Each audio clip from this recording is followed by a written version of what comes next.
TOP FM.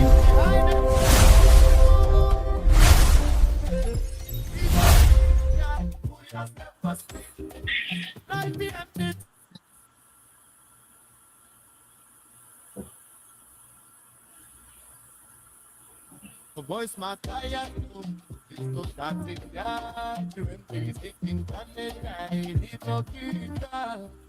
I beg to differ, my people. I beg to differ. I'd like to say good evening, and welcome, whatever you're doing and however the kids may be like. This is Top 105.3, the official voice of Teach Our People Communication Incorporated. We broadcast to you live and direct from Zweju, Grand Jeda County, Republic of Liberia. This is your program, I Beg to Differ, and I Beg to Differ is the program that discusses wiring of issues where we differ and we disagree to agree. And I'd like to say good evening to the people of Grand Jeda County. Good evening to those of you following us on Facebook, YouTube, and whatever you are following us from. I'd like to say good evening and welcome. This show have panelists. We have panelists on the show that are here with us. Mr. Ashi Wright, we're going to go over to him. We have George H. Numbo. We have Abraham Yepao Donkin. We have Christopher G. Nippe. So Chris, good evening to the people of Grand Jeda County and good evening to our listeners. Let's go to the host, Mr. Wright. Speak to your people. All right, Chris, So thank you so much. over to you, Mr. Wright. Thank you. Can you hear me now? Can you hear me?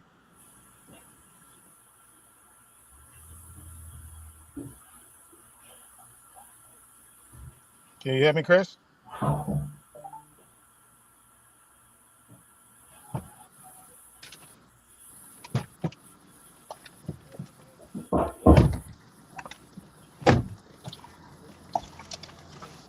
I can hear you. I don't know why you're not hearing me.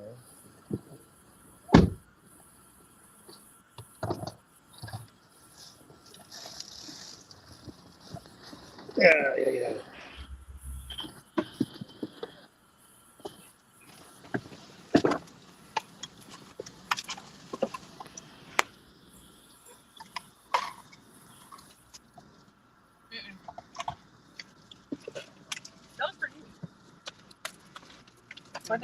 The show.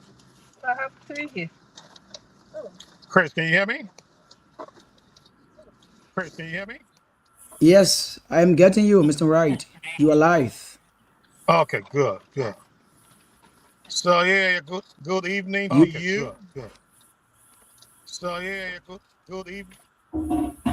I see we have Mr. George H. Newell here with us on set. Well, he's currently not on the screen. Mr. Newell, good evening to you too. Good evening to the people around the world. Good evening to the people of Zwedru. Again this evening to conversate and to listen as well. As we usually do here, which is our tradition, and we want to keep it up that way. We're going to go around the table and just talk to you about where you are, your locality. Tell us what is going on there with the city and what the news is there. So at this point, we want to go to Mr. George H. Newell. Mr. Newell, what's going on there in the city of brotherly love and sisterly affection? Well, not much going on here. Everything is fine in Philadelphia, USA. And I look forward to a good show tonight. And good evening to fellow panelists and to the listeners.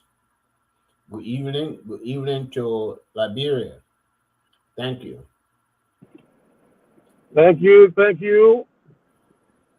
Well, how's the weather there in the city of Predator Love? Is it sunny, sun shining there, or Sun cloudy, dark? shining, sun shining, rain. Is it drizzling or is on and off? Oh, okay. Yeah. All right.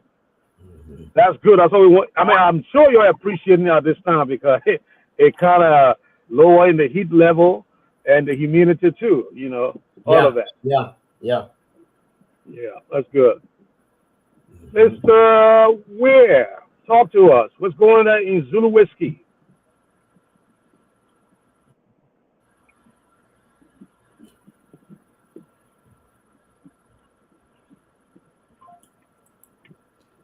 Okay, Zero Whiskey is okay, but we not get anything from Mr. Numbo. Yeah, because the Mr. Numbo, so I think you have to come back and tell his area as everything is going. So Mr. Numbo, I think you have to come back because we are not getting anything from him. All right.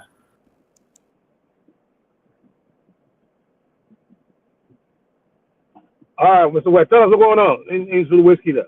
Okay, we lost him. Mr. Wright is All where right, you Mr. Ware, is tell us what's going on in Zulu Whiskey there. uh Zwayu is doing pretty good despite the challenges, the problem we are facing.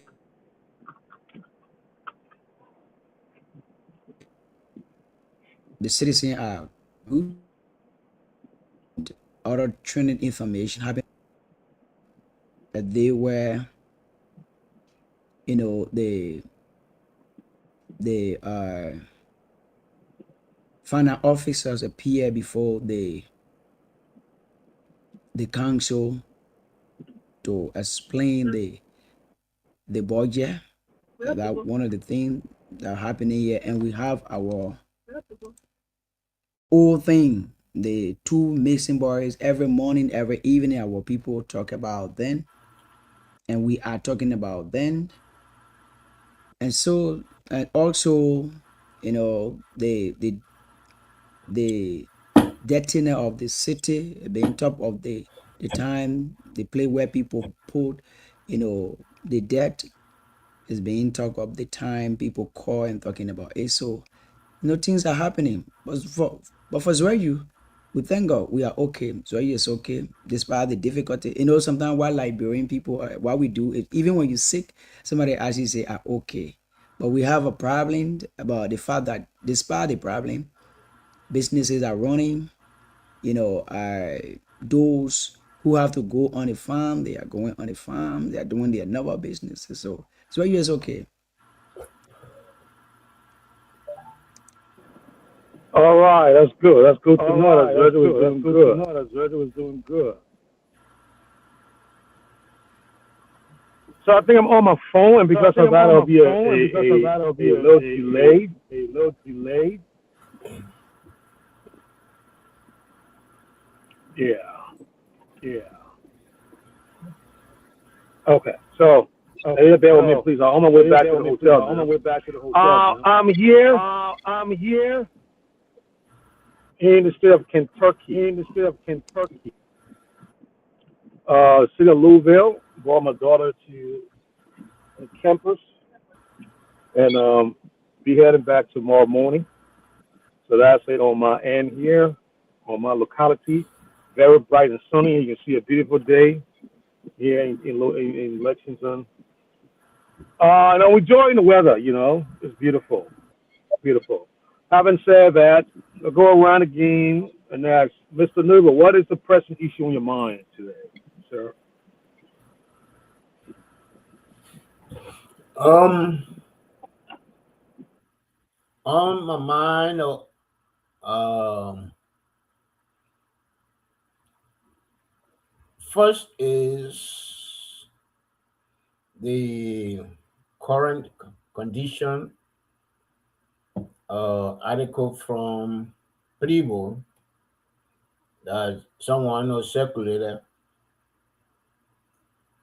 I think that Alex circulated it, talking about the U.S. ambassador trip where they had to spend 3 hours to get to Maryland, and about a week or so ago, the CDC people had their convention there, and I didn't hear anybody, spending 3 days on the road. So no, that is the doubt that's on my mind. I don't think the ambassador was going to. He went there to inspect just projects in Maryland. I don't know what project they have in Maryland, even though they say they have a community radio project. No, but I don't see what they are doing, or since the departure of UC, they are not doing anything. So I don't know, no, why it took him 3 days. But I'll try to call the author of the article and find out from him. Yep. So that's my concern. Uh,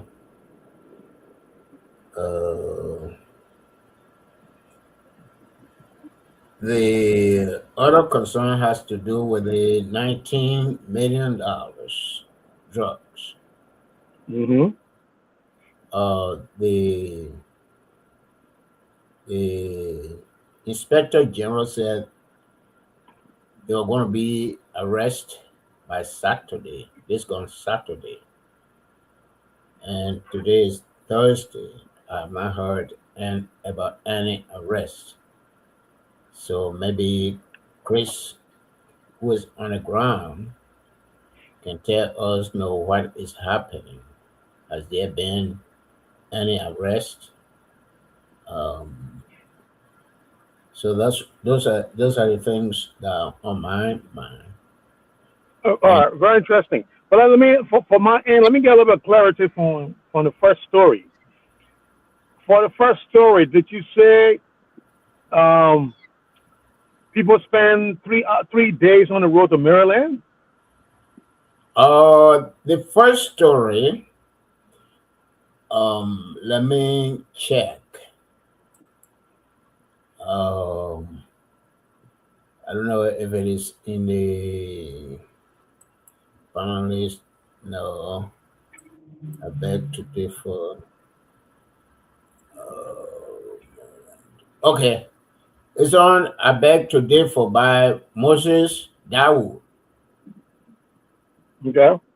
Yes, and he said the first visit to Maryland took 3 days.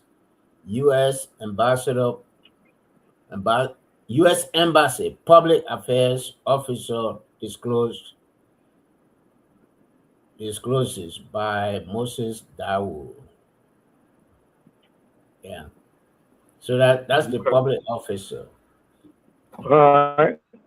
public affairs See, I've officer. been telling Moses, when you post any kind of interesting story in the chat room, then you gotta be willing to follow up with it and provide clarity. You wrote it, or They whatever don't, you do, you spreading it. they don't do it. They don't do it. Yeah. How am I going to talk about something, you know, that you posted and you are there in the chat room with me, and I'm gonna talk about it while you're there, and you say nothing, someone watching it? No. And when I start to myself, oh, go back and forth, I'm not gonna do it. You know. And when he posts something, he's supposed to come no, and to come on a show and enlighten us about it. Yeah. About it. How hard is that? But we'll give you a pass tonight because that's a very interesting story. Yeah. So Mr. Nubo, if you will ask you to give a little bit of detail of that story later. Um, if you don't mind. But on your second story, you asked whether an arrest has been made. Um, so I think what I saw from the, from the police, they have placed, I think GLS, I ever call them, at the front and center of all this brouhaha. What do you call GIF? Meaning, I think the logistic company, I think GLS rather. Okay. I think it's probably going to be Global Logistics Service, but I think the acronym is GLS. The guy who received, I think, who went to the people house to get the package, and then took it to the airport. I think I didn't read that story in passing, but I think I saw that headline that they are charging as one. I think either the prime or one of the primes suspects.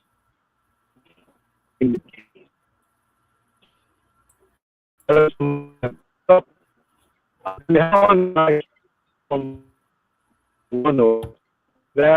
is the case in there.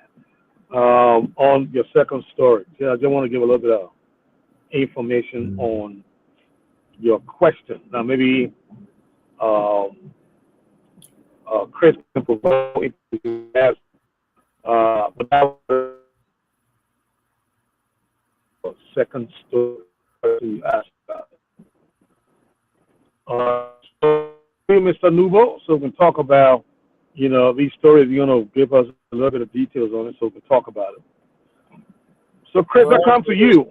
Any story of interest? I'm sorry, Mr. Nubo? Huh? I said the... So I thought you wanted to come in. Yes. The article from Dow said the public affairs officer of the U.S. Embassy in Monrovia, Raymond Stevens, has recalled the difficult conditions he encountered during his first official visit to Maryland County, revealing that the journey took 3 days because of the deplorable road condition. Then he go on and say the road conditions are better than before, because when I went there, time, which was during the inauguration, I didn't take 3 days. I didn't take 3 days. People were saying, "Oh, that was during the dry season." Yeah. So no, that's is. But he needed to go further than some commercial drivers or the MTA complained about the road condition. Well, you didn't do it. And I don't know if it is UP propaganda or people are saying that some segment road people go there and dig holes. I mean, I heard about that before, even when Ellen was president. So you talking that road, the highway saboteurs? Huh? So are they highway saboteurs? Highway what? Saboteurs. Are they sabotaging the roads? They are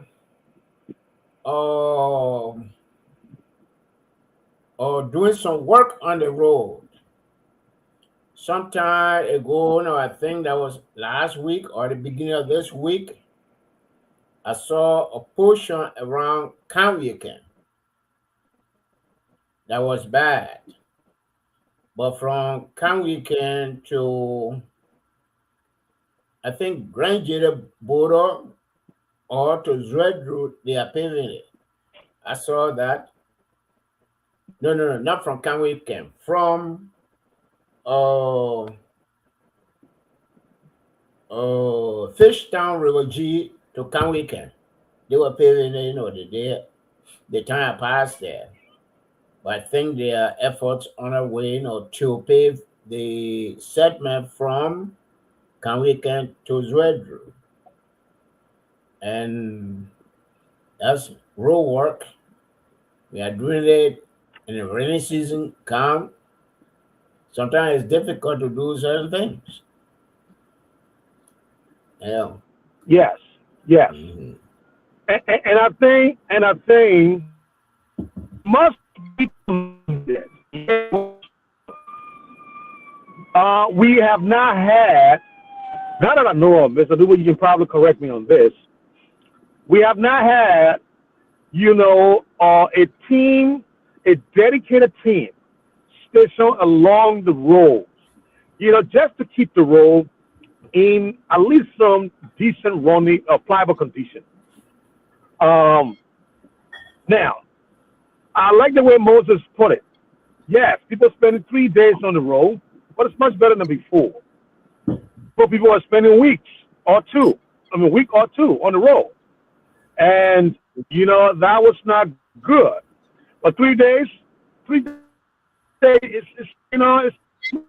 supposed to be one that this is the rainy season. And we all know how rain falls in Liberia. It comes down like heaven is mad, you know.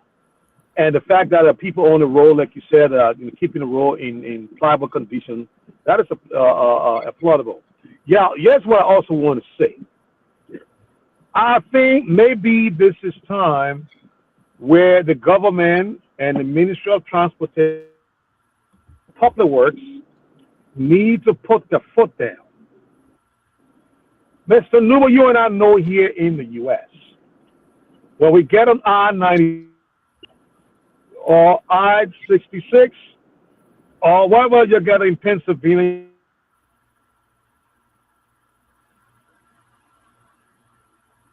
Oh, yeah, went off.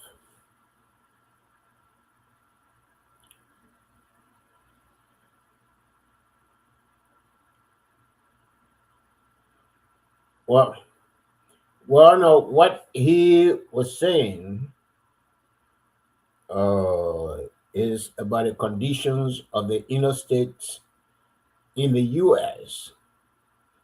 And I don't know what a Ministry of Transport does to get those licenses.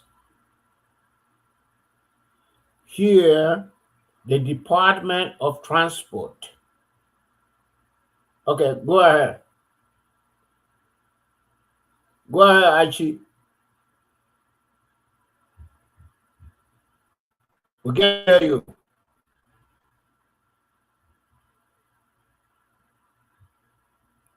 Oh, okay. Maybe go out and come back. Here, Chris, the Department of Transport. They name it after each state, PennDOT, Georgia dot, and what have you. NJ dot, NJ Department of Transportation. They take care of driver's licenses. They take care of the roads. They take care of everything. So it's just public works. Mr. Noah, let me speak to Mr. Wright. Mr. Wright, if you are getting or we are not getting you, you need to go and come. You need to go out and come back. We are not getting you if we are getting us. Mr. Wright, if you are there, if you are getting or we are not getting you. Okay, Mr. Noble, let continue. Yes. Okay. Please mute. Okay, thank you. So the public works, I don't know why we have Department of Transportation. But public works can do all their work. Why we dissolve ADP, Department of Action for Development and Progress. They were the ones that were building clinics, building or feeder roads, but they dissolved it under Ellen government. And then they came with Liz. That Liz will do it. Liz does not have the engineers. So Liz give out contracts to engineers and get their cut. So it's like a vicious cycle that we are in. Because the right people are not doing the right thing. The right ministries are not doing the right thing. Yep. I mean, public works. Okay. The Kanwika issue is in River G.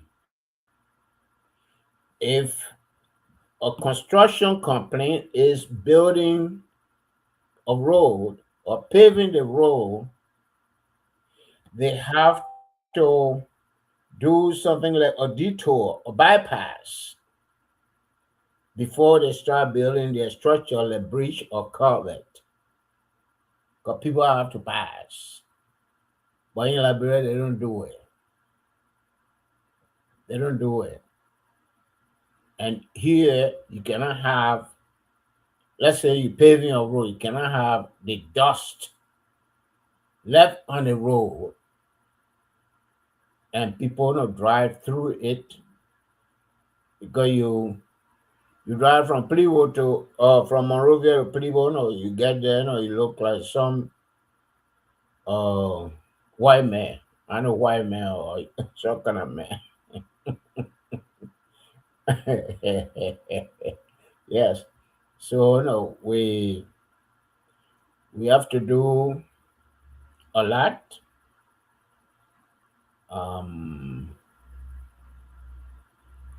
And Waka is in power, and every blame has to go to him. Yep.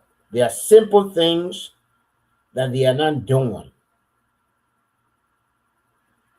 He said he was going to have public works in every county. Up to now, you don't have that. You want to have resident engineer.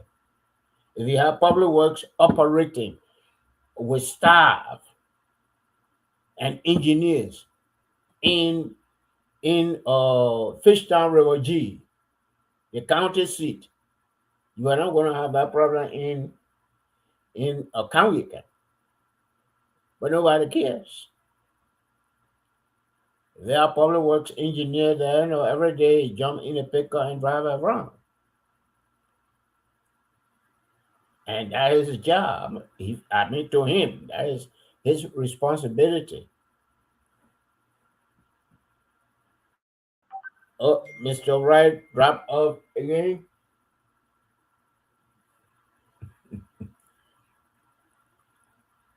Let him say something.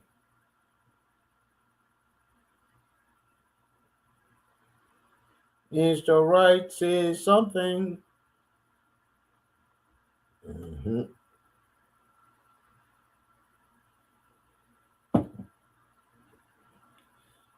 So what about the other burning issues?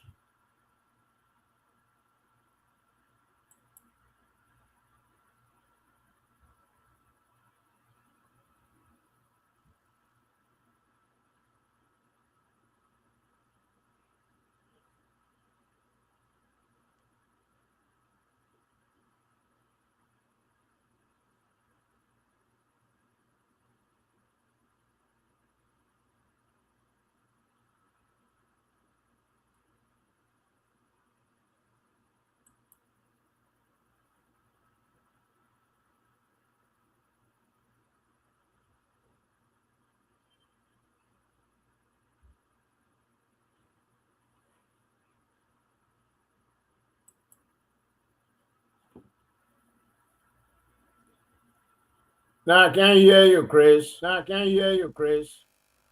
Okay. Are you getting me now? Yes. Yes. Good. I Thank can you. get it both of I you, but can can get you it, get both of you, me? but can you get me? Yeah, we are Yes, we getting you can hear you now. now. We can hear you now. Thank you. Okay, Okay, great. great. Yeah, Mr. Nubo, as I was saying, and Chris, I said, yeah, the Minister of Transportation, the Minister of Public Works, and okay, somebody calling me, I just forgot. But these three entities, I'll get a name, they need to put their foot down.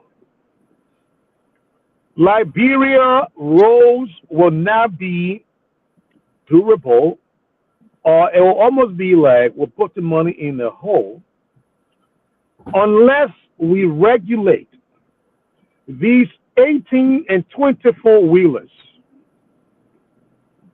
because their payloads, the payloads are way too heavy for the asphalt that we put on our roads. And so what it does is that it creates too much pressure on the asphalt and it breaks it up. This is why, and Mr. We can attest to this, in the U.S., you see the highways, the troopers enforcing the payloads rule. So they force the 18 wheelers to stop at the weigh station because they do that so that to make sure that these guys are not overloading the trucks and putting undue pressure on the asphalt that damages it in no in less than the period that it will put there for. And so when they find them, um, with heavy weight in on a truck, they find them. They make sure that they get fined and they pay more money for that. That is the kind of a footnote thing. The Ministry of Transportation, Public Works, and the other relevant government entities need to implement.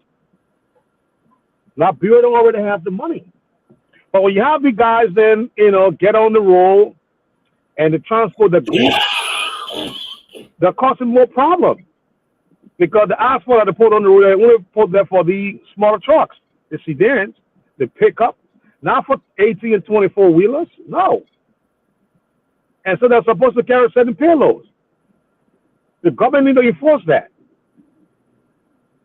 The government needs to enforce that.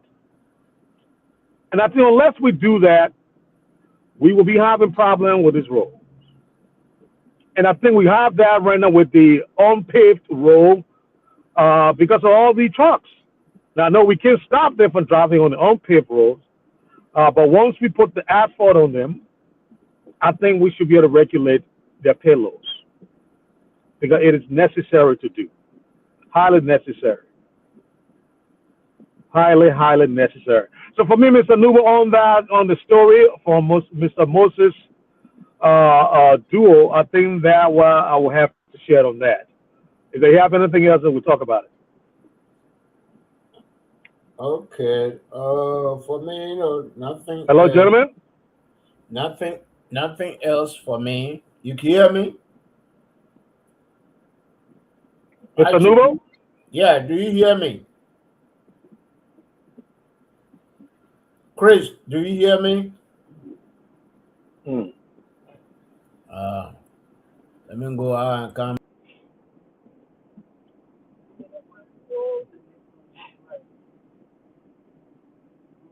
Mr. Nubo dropped out. Chris.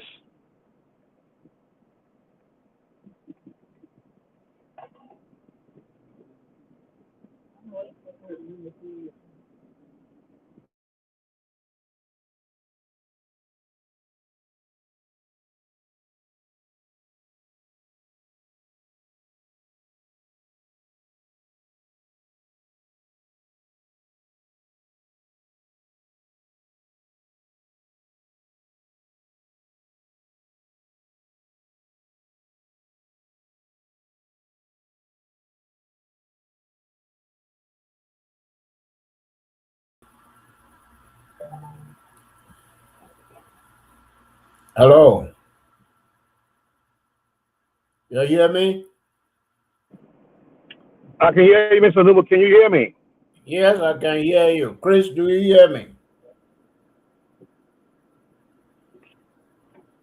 Turn right on Pleasant Ridge Drive. Then turn left on Plotted Place. Chris, do you hear me? Okay.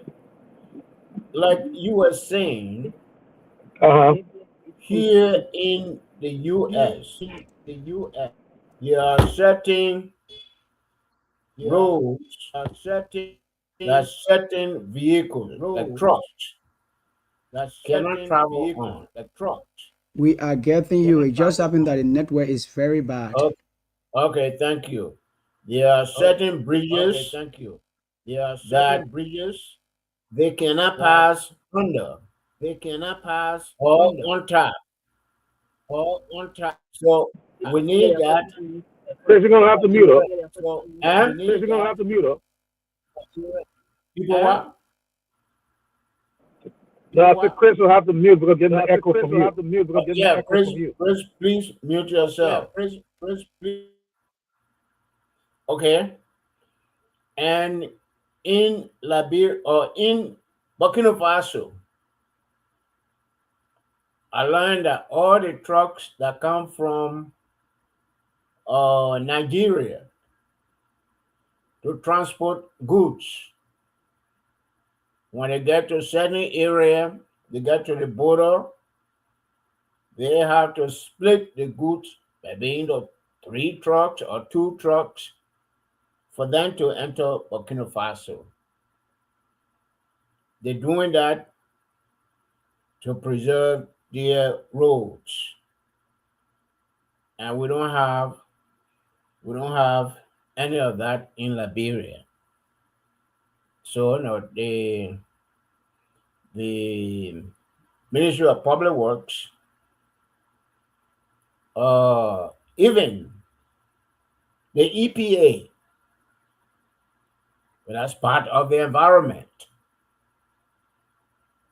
Transport Ministry, they have to get involved in ensuring that all the roads are paving, because I know from the Gabriel Tucker Bridge to New Cruton, anytime they pave it. And why are we repaving it? Because we did not put our foot down on the technical specification. And because some people got cold water, and the victims are the Liberian people. So, Madam Claudia is here. Maybe she has something to say, or she ready to introduce herself. Thank you.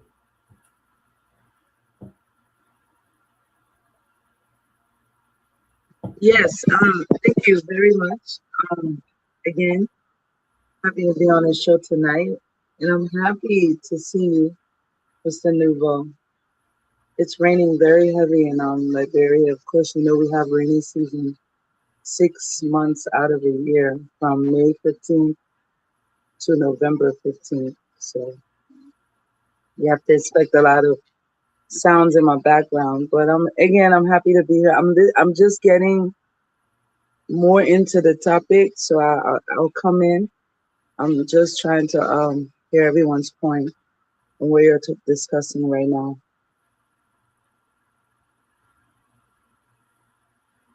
Okay, thank you. But what is on your mind? Because we're about to get off the topic. Oh, okay.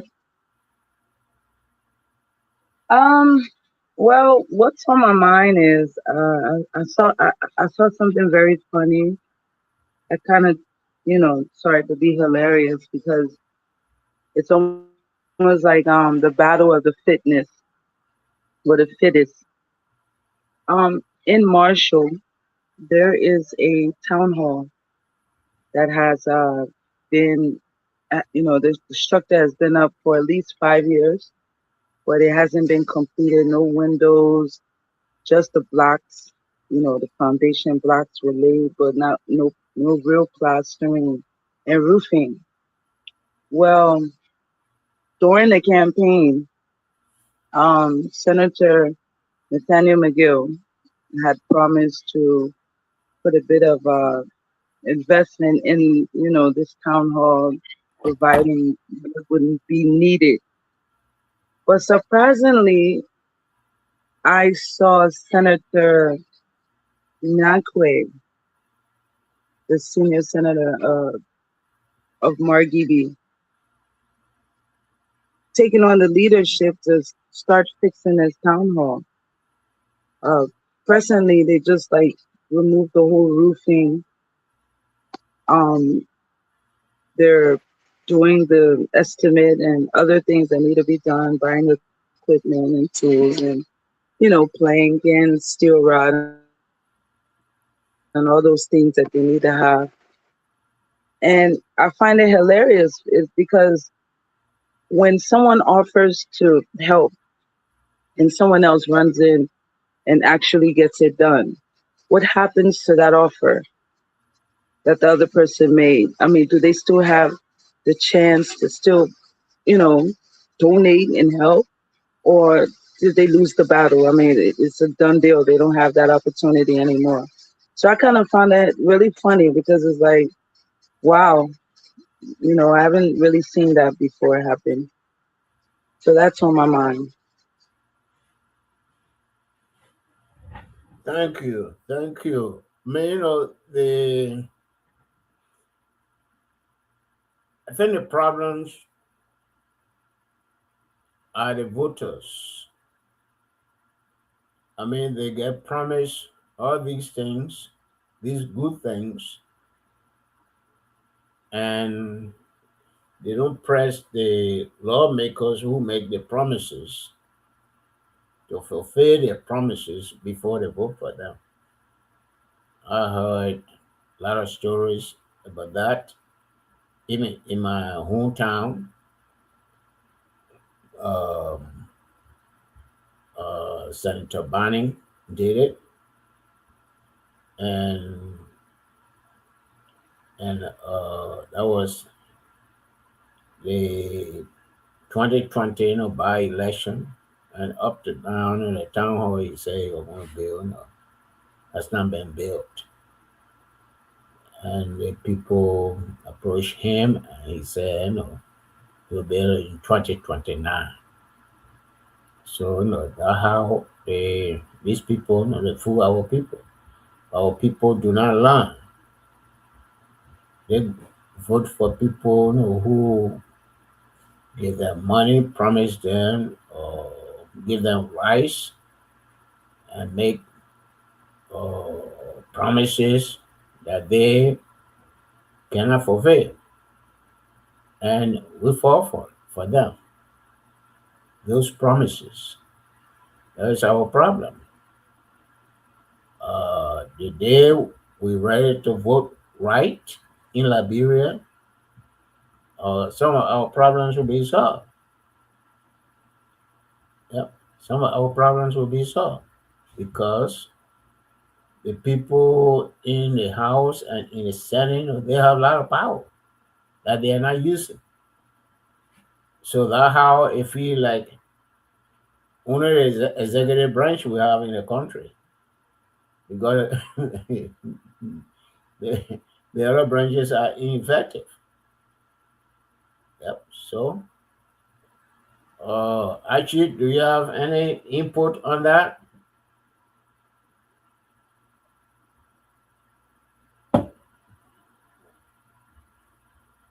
Mr. Wright? Yes, Yes. sir. I'm trying to log onto my laptop. Can you hear me?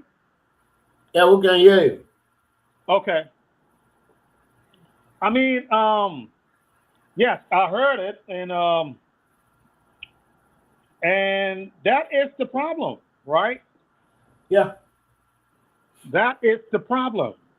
I mean, you nail it, Mr. Nubo.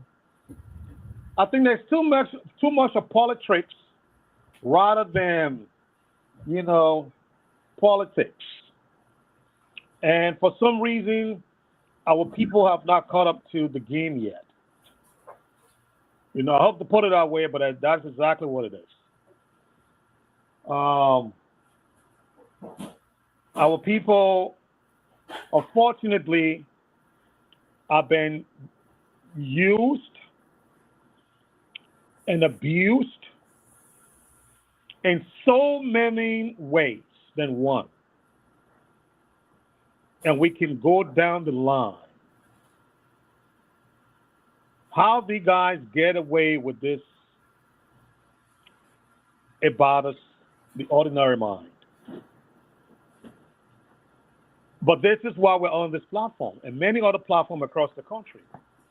So that, the story that Claudia brought up can be highlighted and talk about it in context like you just did. What happened in Maryland? The guy promising to build this structure, but has never built it yet. But another round of election is coming again. Guess what? You're going to wrap the story around some nuances, and accompany it with a little bit of money, and then the people will fall for it. Unfortunately. And this is why we do not have to allow to continue to happen. Because the people on the ground may not have that, chance to say, no, you know what, you're not coming back here to talk to me about why you didn't build this structure that you promised to build. But you're coming back here to come and explain reasons and tell me all the other, layers of lies and think, oh, let's look at a $50 or $100, put me back in there. Make sure this time around it will happen. I promise you that. And we should be here to say, no. You cannot, y'all should look deeper into what he's saying. Because it's much deeper than, no, I'm sorry, I didn't do this because I told the government said no. That is not an excuse for either 6 years or 9 years. So that kind of argument should be rejected on its merits. Should be rejected because it does not hold water. It really doesn't.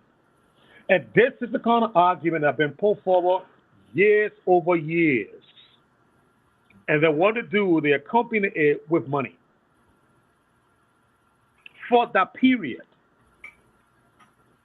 And then the people forget about this, either 9 years or 6 years, that they did not do nothing. And then they get reelected. That should be enough reason to make you and myself, look into these kind of issues and say, no, we cannot allow it. We cannot allow it, and we must bring them up as we come here when we have the time to talk about these things, because there are so many people listening. So many people listening. I'm telling you, there are so many people listening. And there are so many people that are going to come on this platform. Thanks to Claudia that I'm talking to. There's so many people from government and other places that are going to come here starting from next week. They're going to come on this platform, and you're going to see it. Because she's doing the hard work, and I'm reaching out, making follow-up on her efforts, and they're going to come here so that we can be able to talk about these kind of things.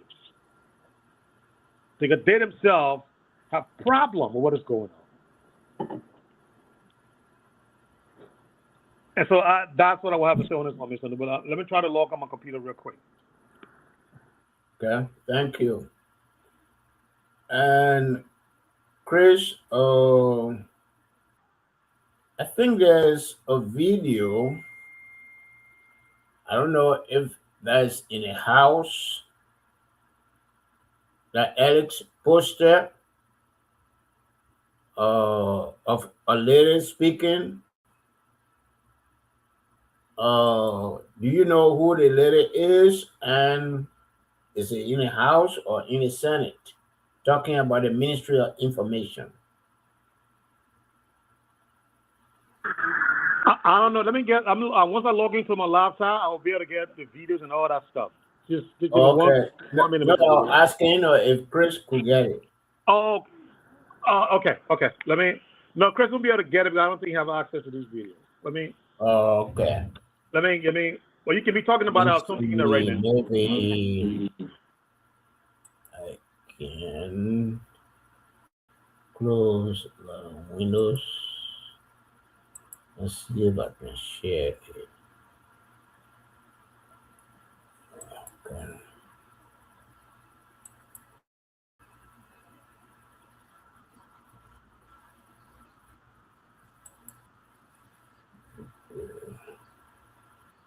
Can I come in while you search for the video?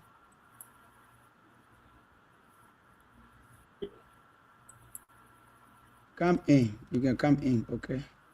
Yes, thank you very much. No, we have to ask for permission first.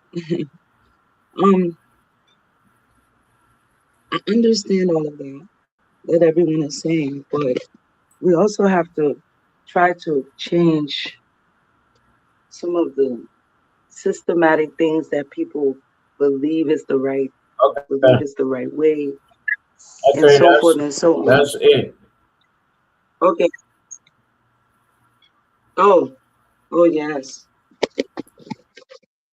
Yeah, this is.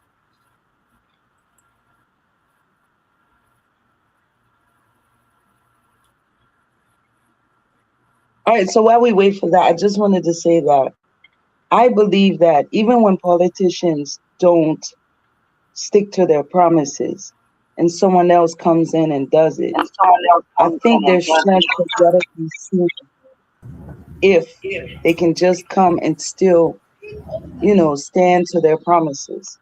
Not because someone else does something ahead of you means that you lost. No, you can still go and do something else. Even though Senator Nyankwe has come and decided to finally complete the town hall, that doesn't mean Senator McGill cannot come and provide facility like toilet, because the whole community has no facility to use the bathroom. In the morning, you'll see like 100 people going in the bushes of abandoned land to use the bathroom.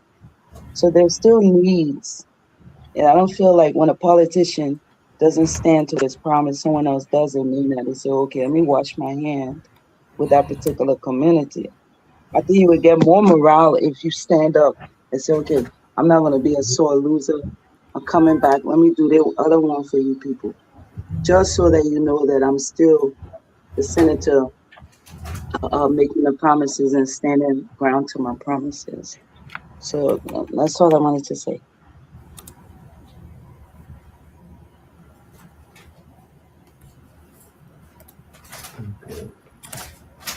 Okay, thank you so much.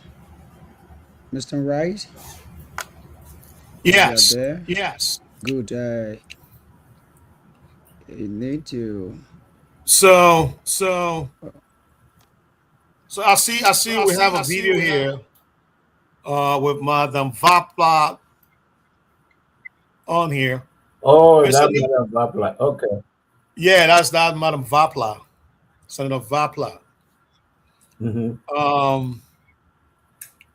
Mr. New, you put this up or somebody else put it up? I put it up. So what is she trying to say? Well, she's trying to say that the information,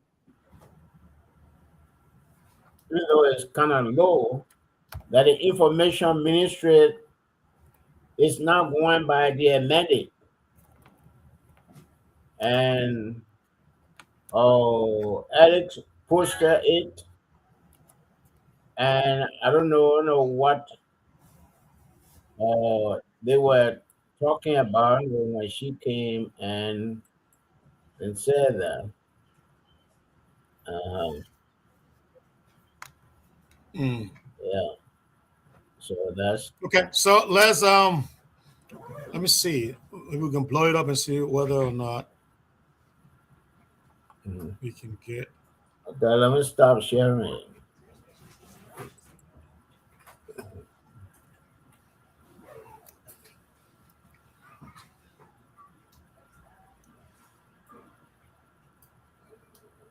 Stop sharing. Okay.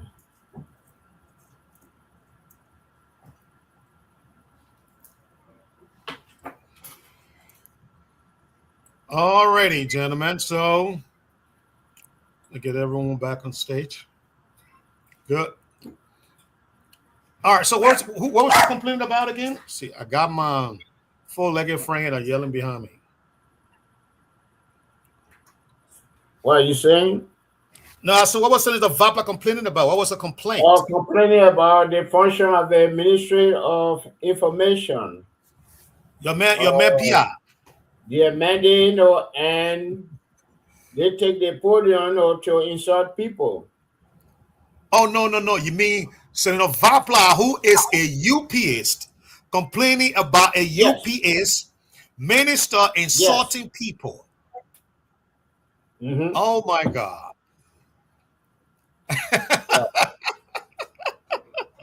Okay. Well, it's not a matter of a joke. But I kind of put a little bit of a smirk in there because I have always said PR is a square peg in a round hole. And Judge, that's your man. You know what I mean when I say that. It means that he is in the wrong spot. He really does not belong. You know, and that's just me. I said it from the time he got there, and I continue to say it. Okay. You know, and now Senator Vapla. I will be right back. Right back. Okay, sir. All right. And now Senator Vapla has vindicated what I have believed to be true all along about Minister Pia. I spoke with Minister Pia just once when he assumed the position. Thanks to Mr. Nuba. Mr. Nuba brought you on the line while we were talking. Something happened, and he said, hold on, let me call the man so that they can verify it. He brought him on. And one thing led to another. He and I got into it, you know. And I said my piece. And since then, we have not spoken. But I maintain it. I think he's a square peg in a round hole. But anyway, we want to hold it right there. Welcome onto the platform this evening, Mr. J. Christopher Nippet. Mr. Nippet, how you doing today, sir? Well, good evening to you and all of those in the television and video audiences.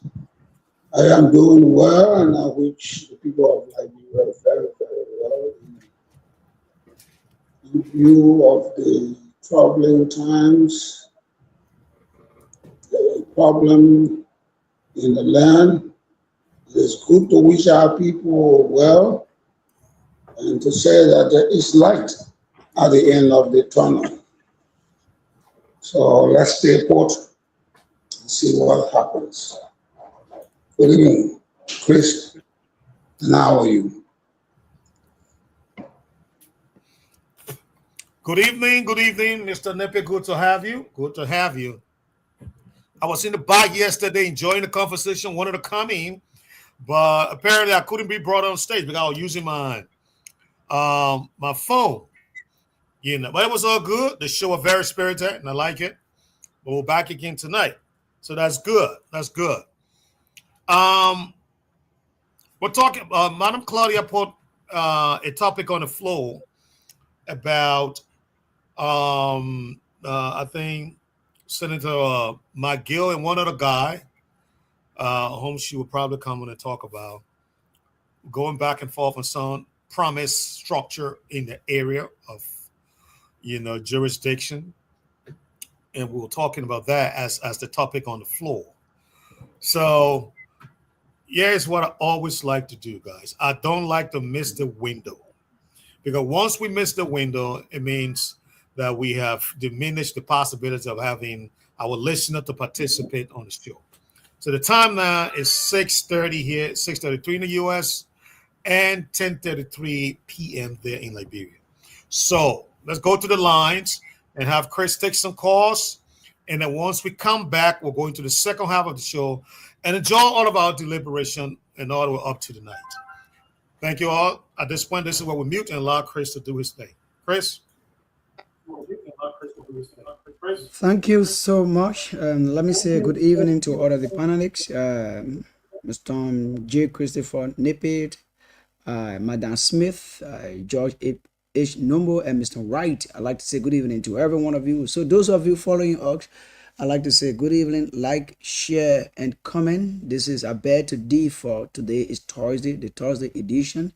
We are here for you tonight. You've been listening, and whatever on your mind you want to bring on board, whatever you saw out there and you want to bring to the attention of the public, you can call it on 0881 1435 04, 0881 1435 04, 0776 105 105, 0776 105 105. And you're going to be live this evening on a bed to D for what is on your mind, even though you've been listening. What do you want to bring to the attention of our outside world and our panelists? Let's see. Let's go to the phone line, get our first caller. Good evening and welcome. We lost that caller. Okay, we go back there and take the caller. Good evening and welcome. Okay. This is Mr. Gonda. I'm calling from Chevy. Mr. C. Gonda, you are most welcome. Let's hear you tonight. Okay.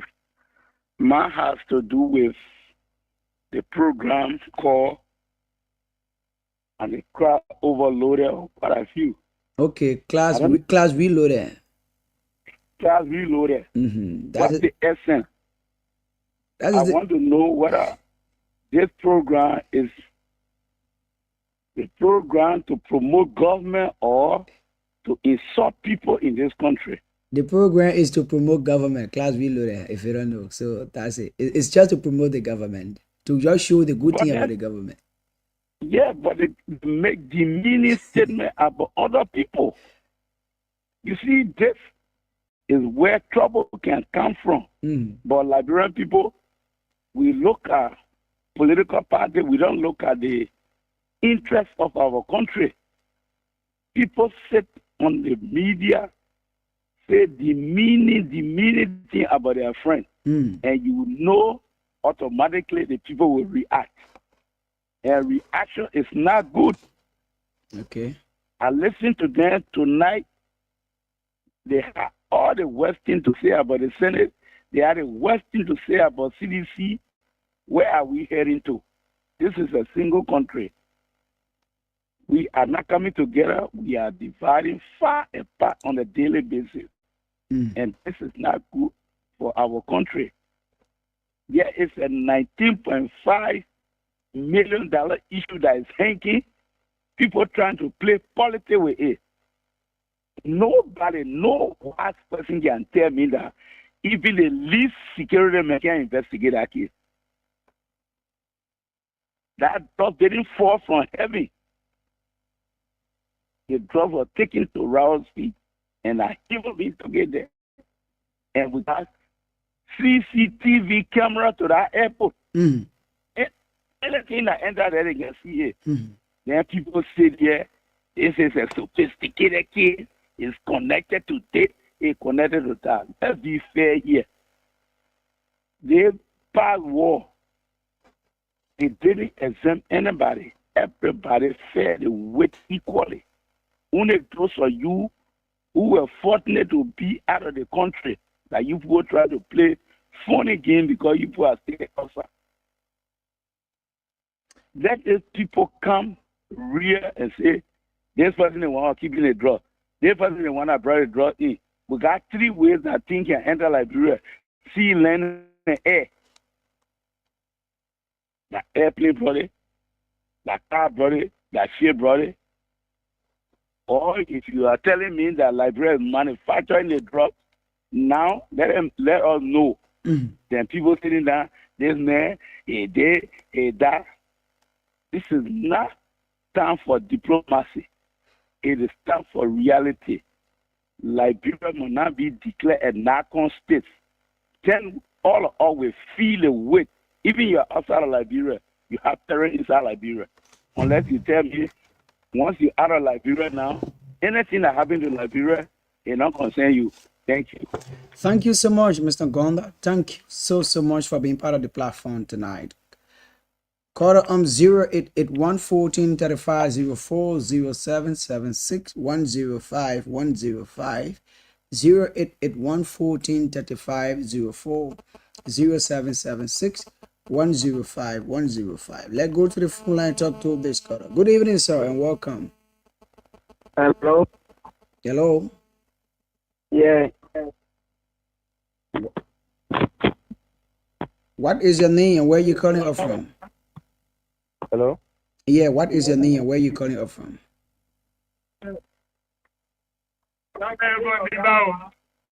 Caller, are you there? Oh my word, we lost that caller. Okay. Caller 088 14 35 04 0776 105 105. And you're gonna be live tonight. We are discussing Liberia, we are discussing Grandjita, we are discussing our one global village. A lot of things going on in Liberia, and sometimes some of you use the Facebook to get it, and in your community what is happening, bring it to the attention of our listeners, our followers. Somebody out there, maybe they can be a help to you or to us. So this is where we disagree to agree. I beg to differ. Your program, our program, and the people program. Hello. Oh my word. If you are not listening, don't call. Yeah, I mark that number. If you're not called for a purpose and you don't want to see anything, please don't disturb the line. Other people want to come in. Don't disturb the line, please. If I answer your call, I get any feedback that is not necessary, we will poke you somewhere that you will not get access to the line. Hello?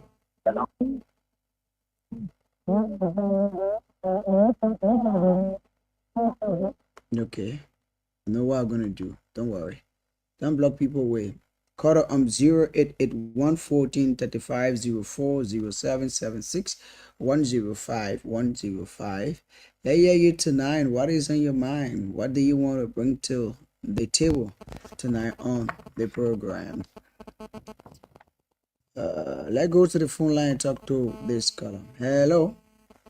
Hello. Good evening. Good evening. What is your name and where are you calling up from? I'm Michael Doe calling from Doe Street. Michael, let's hear you tonight.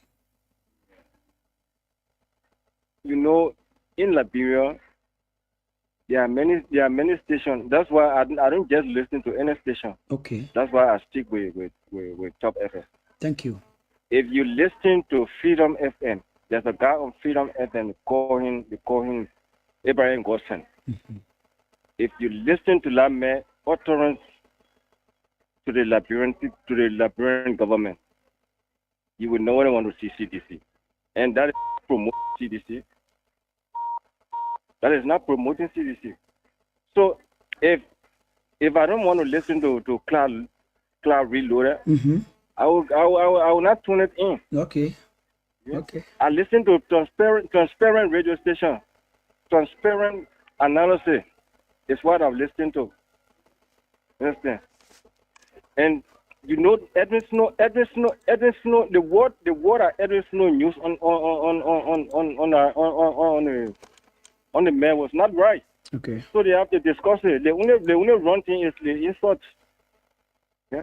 You don't see that you senator, then you utter word to people because you are a senator. You're talking to the man. You're a small child.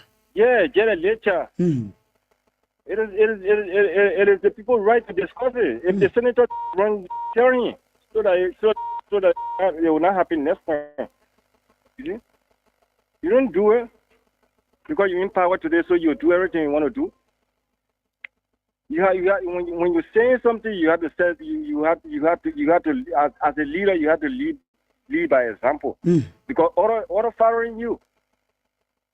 See? Thank you. Thank you. Thank you so much. Yes, indeed. Thank you so much for being part of the platform. Let's go to the phone line and talk to this caller. Good evening and welcome. Oh, Hello. yeah, I'm Peter Gay calling from FE Community. Mr. Gay, I hear you tonight.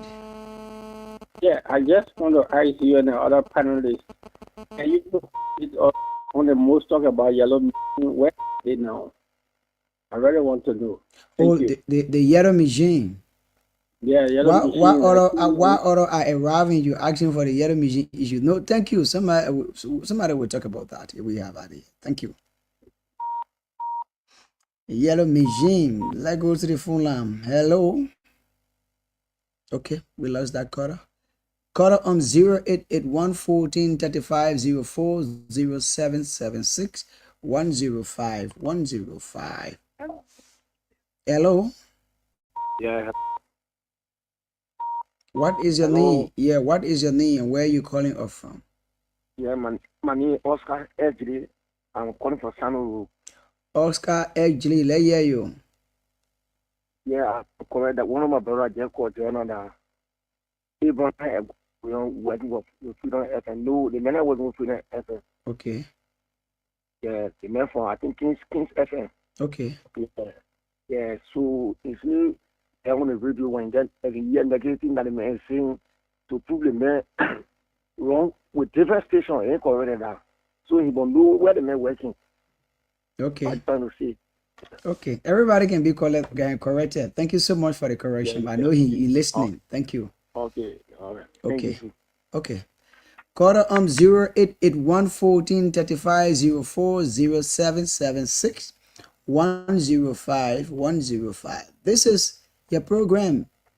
A Bed to D4. A Bed to D4 is your regular informative program that comes your way from Monday to Saturday, bringing you the latest happening, digging into the issues to bring you light, where we have professors who are ready to educate the people of Grand County. It's not because they don't have work to do, but they just want to provide education for our listeners and then those of you out there. So if you are there, you have a comment, you can send in your comment. If you're following by Facebook, you can write your comment and send it. But if you send your comment, make sure comment, share, and like. Those of you listening by radio, if you can call on 0881 1435 04 0881 1435 04 0776 105 105 0776 105 105. And you're going to be live this wonderful evening, Thursday evening on A Bed to D4. Let's go there. Mr. Gona is back again here. Yeah, hello. Hello, this is Mr. Gonda once again. Yeah, Mr. Gona, you are most welcome. Mine has to do with a missing person. Up to now, we're not getting any information from the security apparatus. The whole is looking at people are making mockery out of the people of this country. People are not saying anything. There is no update. Nothing at the camp. Then we have a case here, 400,000 United States are case. They are already gone on a carpet. Then we have a case with LRB Energy. LRB Energy was asked to produce the agreement between A and the people of Nigeria country. Nothing of such has come up. Then to crown the whole thing, come the 19.5 million United States dollar case.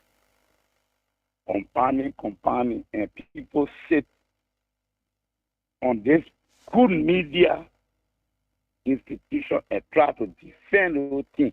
My people, this is Liberia. We don't have any other country that they call Liberia. Liberia is where we are. This is our home.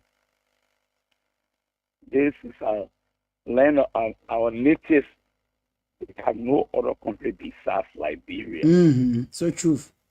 Nobody should think because you are somewhere living luxurious life and you're forgetting to know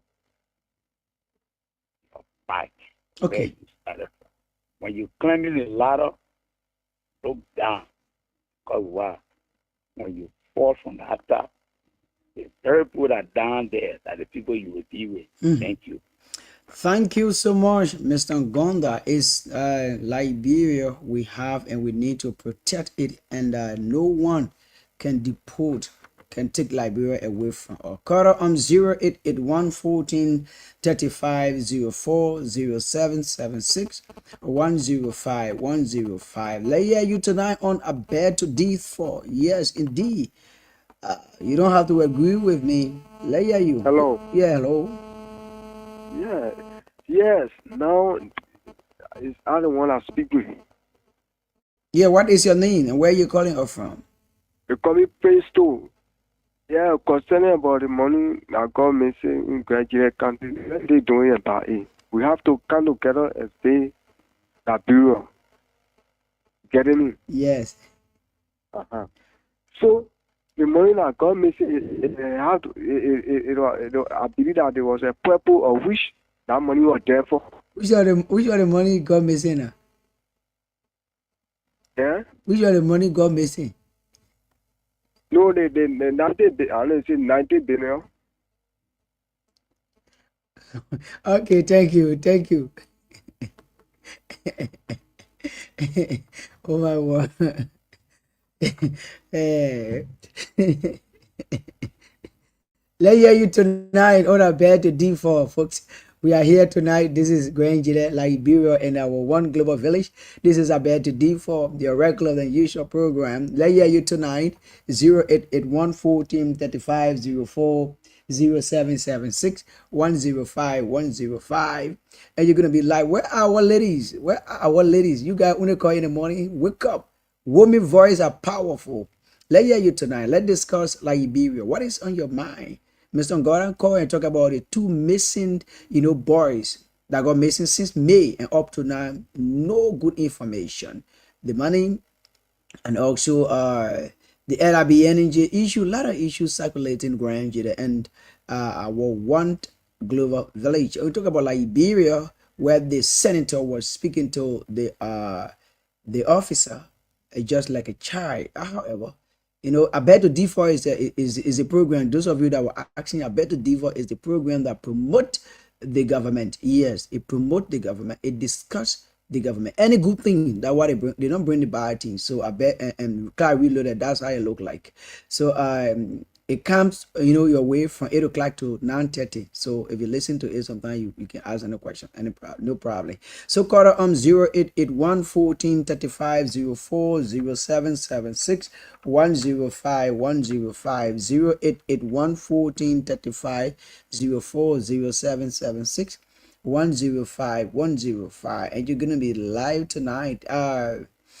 If there is no cutoff, let's take our team soon. Yeah, when we come back, while we are wait for our colors. Okay, we need to just hang it like that. Because we are getting quarter 0881 1435 04 0776 105 105 0881 1435 04. Mr. Wright, I think you can take it from there now. Yes, indeed. I think you can take it from there. Thank you, Chris. Thank you so much. Thank you.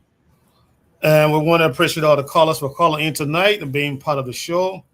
Your concerns are all valid, and want to encourage you to keep calling into the show and making your concerns known to us, to the listening word, because there are a lot of people that are listening to you, and they're going to hear your concerns, and do our best to address them from a position of facts and evidence. Having said that, I want to go around the table and just engage with the panelists here on what they have heard from the callers. And then we'll move on into the next segment of this program.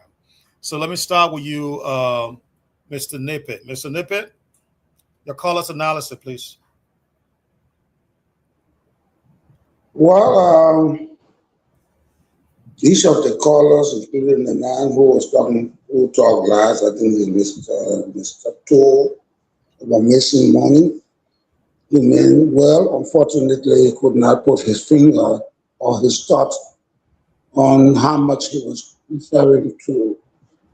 And Peter Gay is of the opinion that he needs to know something about the yellow machine. And Mr.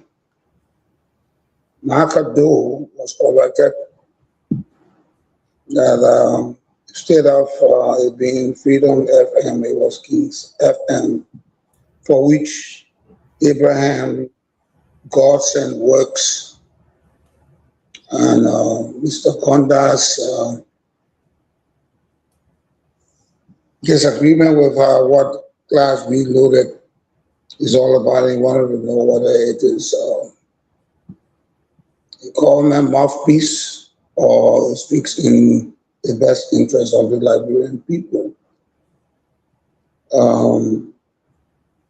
His statement going to people will react, the country seems to be divided, the 19.2 million, and he comes back and talks about the missing person and $400,000 not being accounted for, and Liberia energy production with regards to Banjia. Everything that is said is on point, is of concern and interest. But the caller who said that we on the radio, and I think Marco, we're on the radio and we don't say anything. We don't say anything about these issues. Perhaps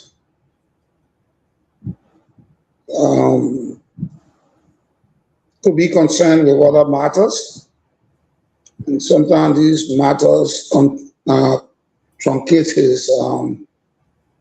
his ability to listen.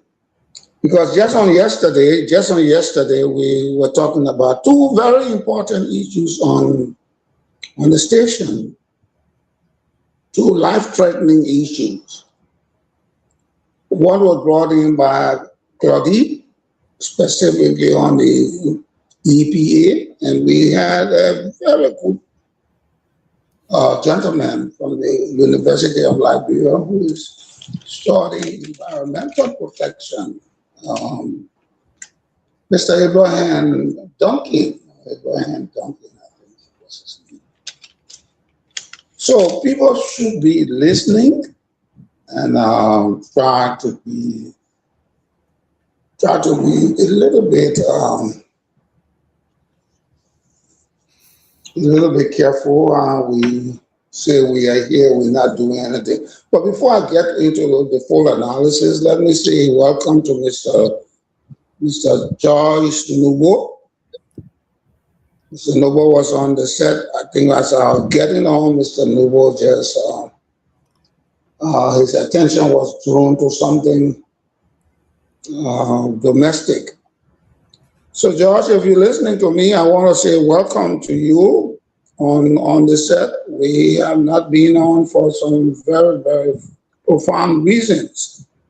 But whatever our reasons might have been, there is nothing more important, interesting, of any prominence than the Republic of Liberia and the people of Liberia. So I'm back, and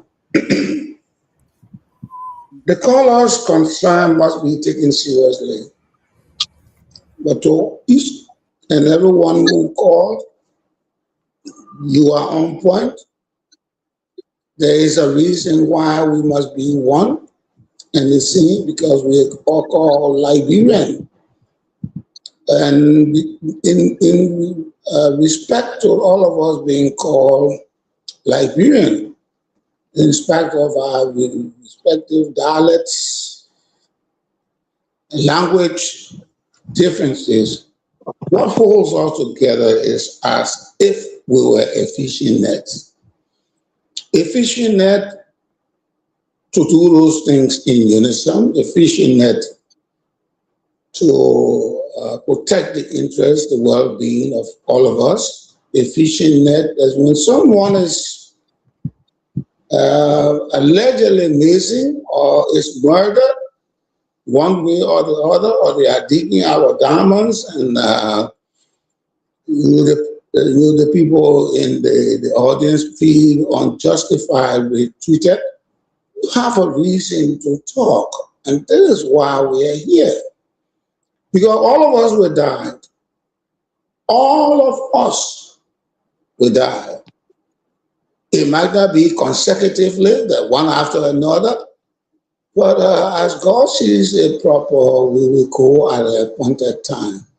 But what remains constant? There is a constant in this conversation, and that constant is what you, Mr. Condat, you have referred to, the Republic of Liberia. And all of you, including Michael Doe, Peter Gay, Oscar, you are all on point, and we want to applaud you for always listening to the station. But we are concerned as well, as we spoke about the EPA yesterday, the environmental protection. And I was wondering whether in Grand Jida, as I stated yesterday, that the Director General of the EPA, whatever the nomenclature of his title is, will do well to decentralize that important agency of government. And my colleague, Ms. Claudie, I think, said that in Grand Jida, perhaps an office there. We are interested to find out right from this station whether we have an EPA office in Grand Jida. Because if they're rolling out a program centered on its activities, campaign. Okay, Mr. Nibby, let have you conclude on the color response, and then we'll come back to the second phase of the discussion. Okay, so the colors, I mean, all of them say one thing. That is about the 19 million, the country not being one and the same. Talking about Abraham Dawson, if you listen to him, you will not want to talk about CDC. But I think the concern has to do with one Liberia, one people, and one destiny. That's how we call that concern. That's the fact. Appreciate that. Thank you, Mr. Nippet. Mr. Noob, will I come to you? Your caller's response. Caller's analysis, not response. Caller's analysis. The colors made good points.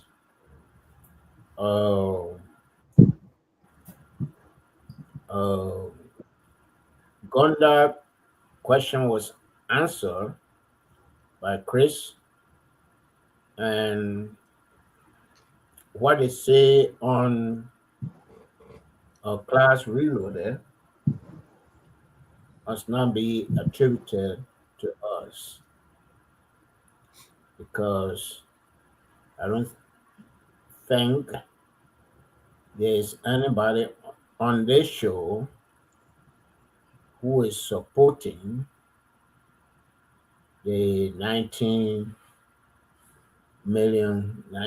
point something million of drugs.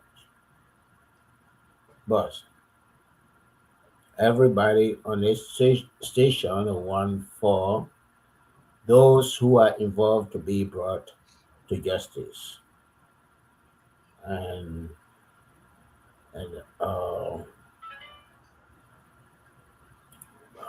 Oscar made clarification about Freedom FM. The missing money issue, I was not sure what the caller was talking about. Is it the $400,000 for electricity? Because I've seen some writing I said the money was earmarked for Rangier County as a whole. Even though from the get-go I heard that uh, SOCAN appealed to the proper authority to electrify his district. So there I get kind of confused. And that's my color analysis. Thank you. Thank you, Mr. George H. Nubo. Madam Claudia, your colors analysis, please. Okay. I thank those of you that called in. It's very important to give your opinion and concerns because that helps us to better function. I want to talk about two things that kind of I think need to be a little bit clarified in terms of the missing persons.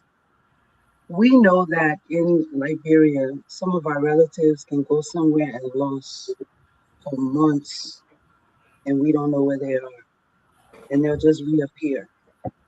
Not because you have a concrete missing person alert means that when every person goes and you don't have an accountability of where they are, means they are missing. Grand Jita is very far from the city. And I know for a fact that a lot of people leave their counties to come in the city to hustle, especially when they're using motorcycles. And some motorcycle cases, a lot of people don't own the motorcycle that they're running. So if they lost for one day without accounting to the owner of the motorbike where they are, it becomes a crime. So therefore, they have no way to contact their family and say, "Oh, I'm in Painesville.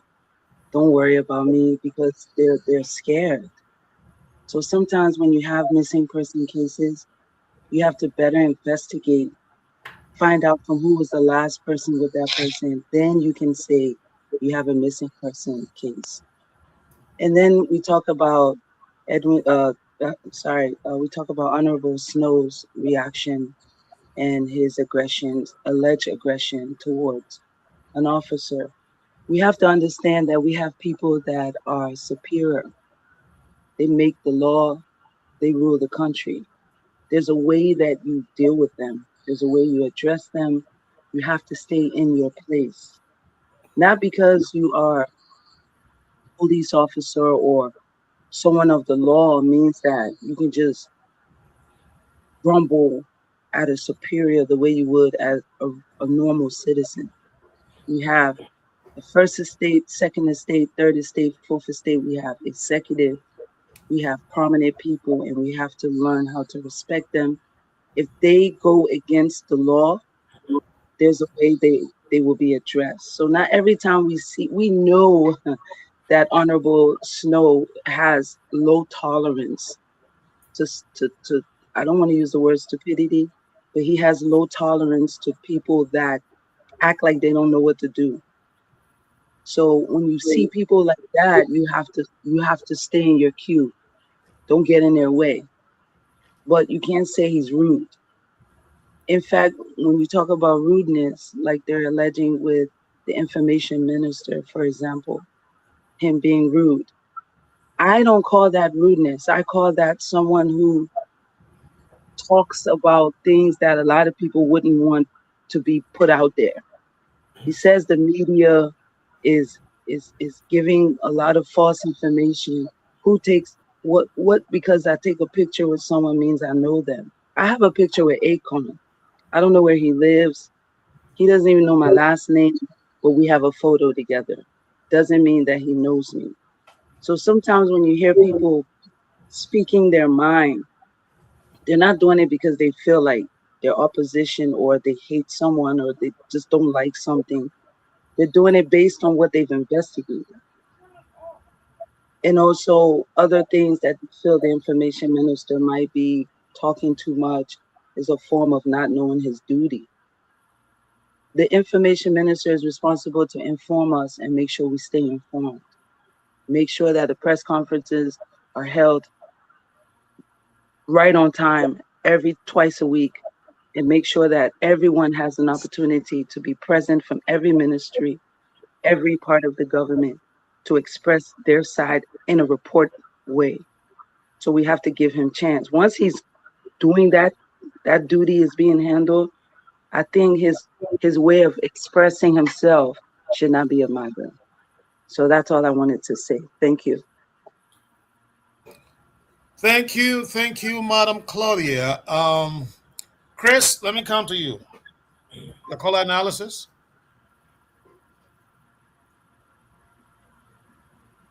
Thank you so much, Mr. Wright. Yes, indeed. You earlier you asked me that how is Grand Jeda County, and I told you Grand Jeda County is sick, but however we will say we are doing good. That is the number way of saying things in Liberia, especially for we the common people.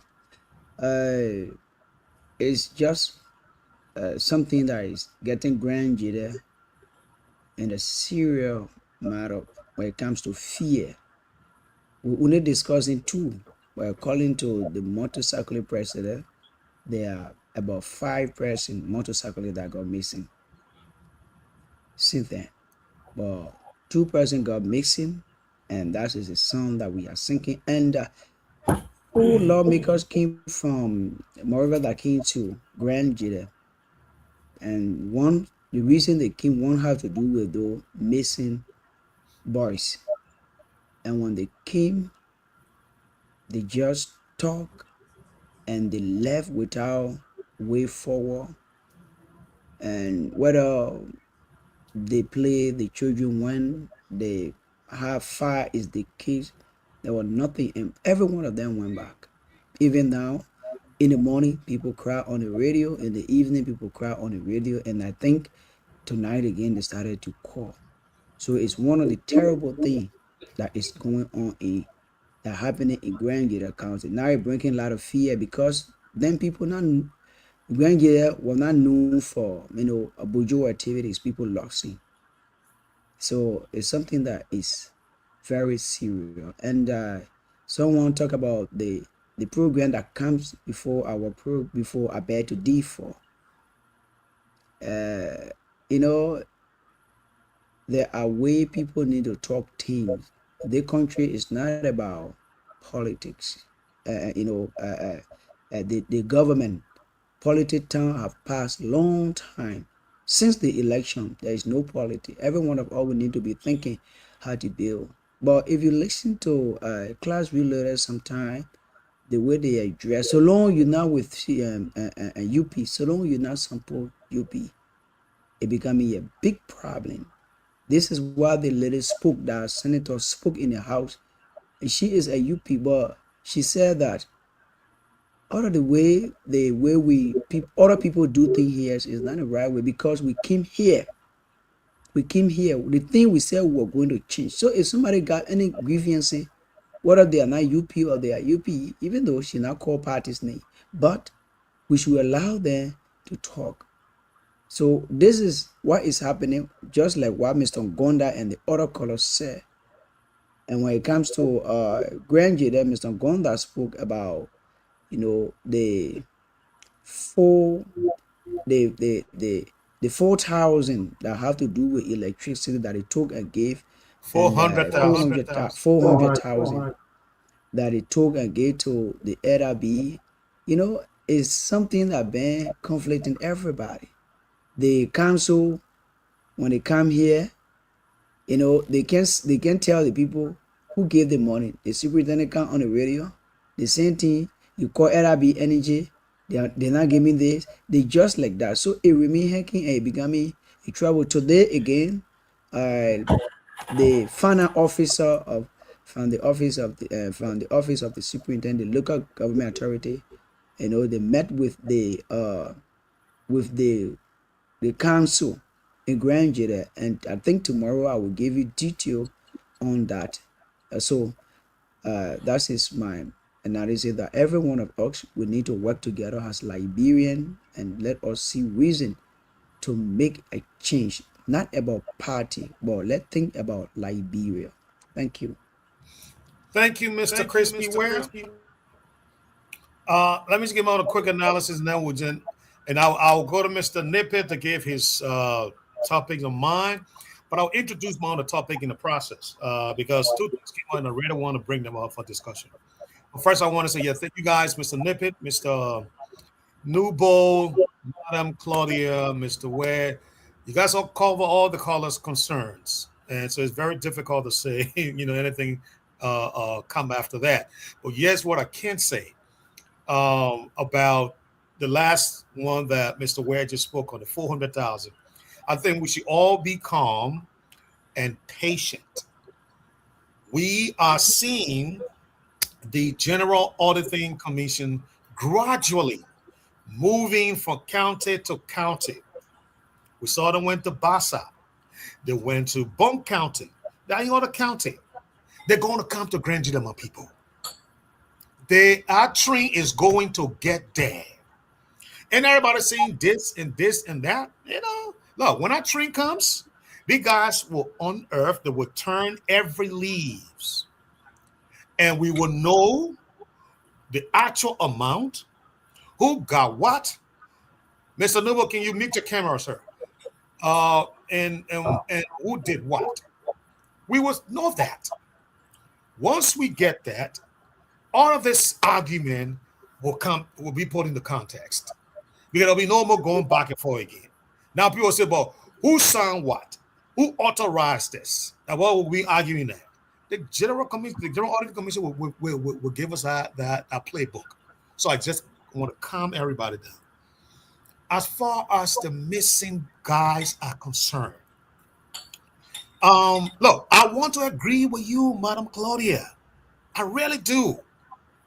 But it's difficult in this instance. Highly difficult. Because the thing is, we have eyewitnesses report that saw these guys in a particular locality. That they went there to go make a purchase of cocoa beans. And from a particular individual. So the police has information to work with. It was not that he got the paperwork one morning and went into the rooms of the individual and they were not there. That's not the case. If that was the case, the scenario you just laid out would be perfectly understood. Yeah, or maybe the man went to town. Maybe they went to Zoetri. Of course, maybe they went to Abidjan. Maybe they went to Conakry. Who knows? And maybe they went to Freetown. But this cannot be the case. It cannot be the argument. Because we can place them in a particular location and with a particular individual. We were told it's in police custody, but not for this reason. That is the intriguing part about the whole thing too. So that I find it very hard, to buy into. On the issue of how you call it, what our sister program. When I mean sister program, we all are in the same space. We're trying to disseminate the same information to the Liberian people for the Liberian nation. In other words, in that sense, we're all together doing the same work. We may not take the same approach. And so Mr. Nuba pointed right, we do not represent them. They represent their own view, even though we are in the same place. So we got to be able to distinguish between, how you call it, class reloaded and a beg to differ. That is just a fact. If they are a paid program on Top FM, that's just what they are. They are a paid program on Top FM. They do not represent the views, not the opinions of Top FM. So we cannot speak on behalf or for or answer question for a class reloaded. That is just on that note. And so I want to end there as my color analysis. So now let's move on to Mr. Nib. I'm going to come to you, but I want to introduce the one, and maybe when you introduce yours, we can talk about them together. Yeah, it's my concern. And is this real? or is this being done out of fear? I am going to list at least 5 UPS. I hope I do. UPS elected officials in the legislature that are becoming, if you like, very critical. Some of the most critical voices against the Unity Party-led administration in the legislature. And my concern, or not concern, but my disbelief is that are they doing it out of genuine concern, or are they doing it because we got less than 3 years to 2029? This is where my thought is moving. Now you can look at Moi, Senator Prince Moi, just recently, in fact, was very blunt, saying that the rescue train is derailing and they did not come for this. That they cannot criticize things of the past and under the previous government and then try to protect that same very thing under the government that they have brought to power. That for me was an indictment. Then you can talk about DeLon. DeLon has been on it for a couple of months now. I mean, you can go up and down the line. You talk about the guy at NEC right now, that the guy was chosen, in violation of the code of, I'm not going to, but the how do you call it? The appointment laws, that he was supposed to go under the vetting process before he took up his seat. Instead, he went there before he even answered any question. And so when he went before the Senate, he didn't take the hearing seriously because he knew you're going to get the job, and they don't know how to call him out on that. And now you got, how you call Senator Vapla. Senator Vapla, who you probably going to, she still don't want, she always up on her feet, fighting tooth and nail for the UP agenda. But now she is criticizing that agenda. Why now? Why? Why now? You can even go to the pro tem herself. She's coming under immense pressure from her own people. And now she's speaking out. And the list goes on. I mean, I could name 2 or 3 more. So that is what I want to look into. Why now? Why now? Is it genuine, or is it some, out of some fear? I don't know, but we'll look into that. So that's my only topic for the night. Mr. Nippet, I come to you because of all the other panelists that you have not introduced a topic for discussion tonight. So what is your topic for discussion tonight, sir? Thank you so much. I'll revert to my topic of yesterday because I think, and I will annex that to people dying, people getting missing on clear circumstances, and where we think they might have been on a visit elsewhere. And so months in, months out, they are not seen. They cannot be heard from. It puts me in the thought pattern of the 3 missing boys who were sent to a certain place to repair a generator or some kind of machine. And those who investigated the case felt that the law of buoyancy is not a standard law of things floating. And if that law is not a standard law of things floating, then it is possible that all the ships on the ocean will be sinking now or will have sunk. But contrary to what their thoughts might have been, it is not that way.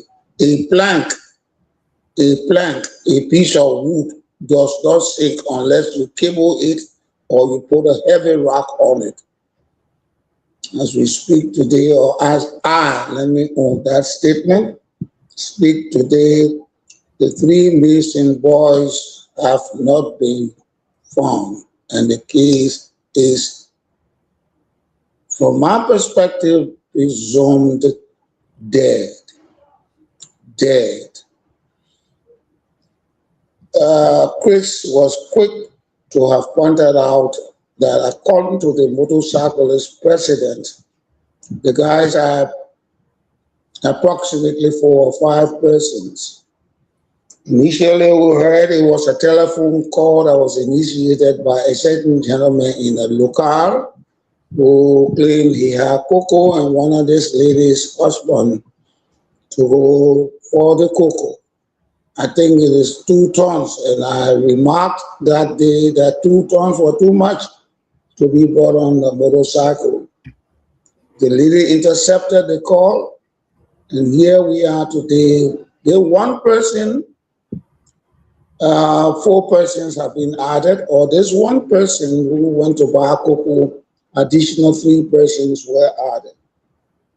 I think the concern being raised by the people of Grand Julia and in a special way by Chris, that people are apprehensive. Fright has overtaken the people of Grand Julia County. And if that is happening in the country, in the southeastern region of the Republic of Liberia, coming from Masorado County and into that region, then we think everybody in the 15 counties must be in a serious mood of concern for their lives. It should not happen in a civilized space. It should not happen amongst ourselves. And that's why Mr. Konda was saying the country seems to be divided. So what is on my mind actually is one, the 19 million. The $19.2 million drug case, the missing person, and the EPA. I think these are substantive enough for us to discuss instead of deliberating on grandstanding, because we all know why these people are coming up now. You had a child. The child has been dancing around, urinating in the house. He stands on the chair. Now when the child starts getting on the table, then you want to tell the guests, oh, this child here is troubling. Why didn't you stop the child at the onset? Let me put that into a better context so that the audience can understand. The people who are standing down the lights that you name, Senator Moui, Senator Abraham Dara Stira, Senator Vakla, and now they're on the program before they put in fire on her, and now she is trying to come up against the parties that they brought to power. It's like you are sitting on the chair sits on the platform, and you are trying to break that platform up that the chair sits on. Because you see that it's a narrow window tomorrow that you may not be available in that space where you are. So the rational thought that comes to your mind is, I have to be assertive. If I'm not assertive, if I'm not quick on my feet and in my mouth to speak, then I will not be having the seat come tomorrow. And I always refer to those kind of situational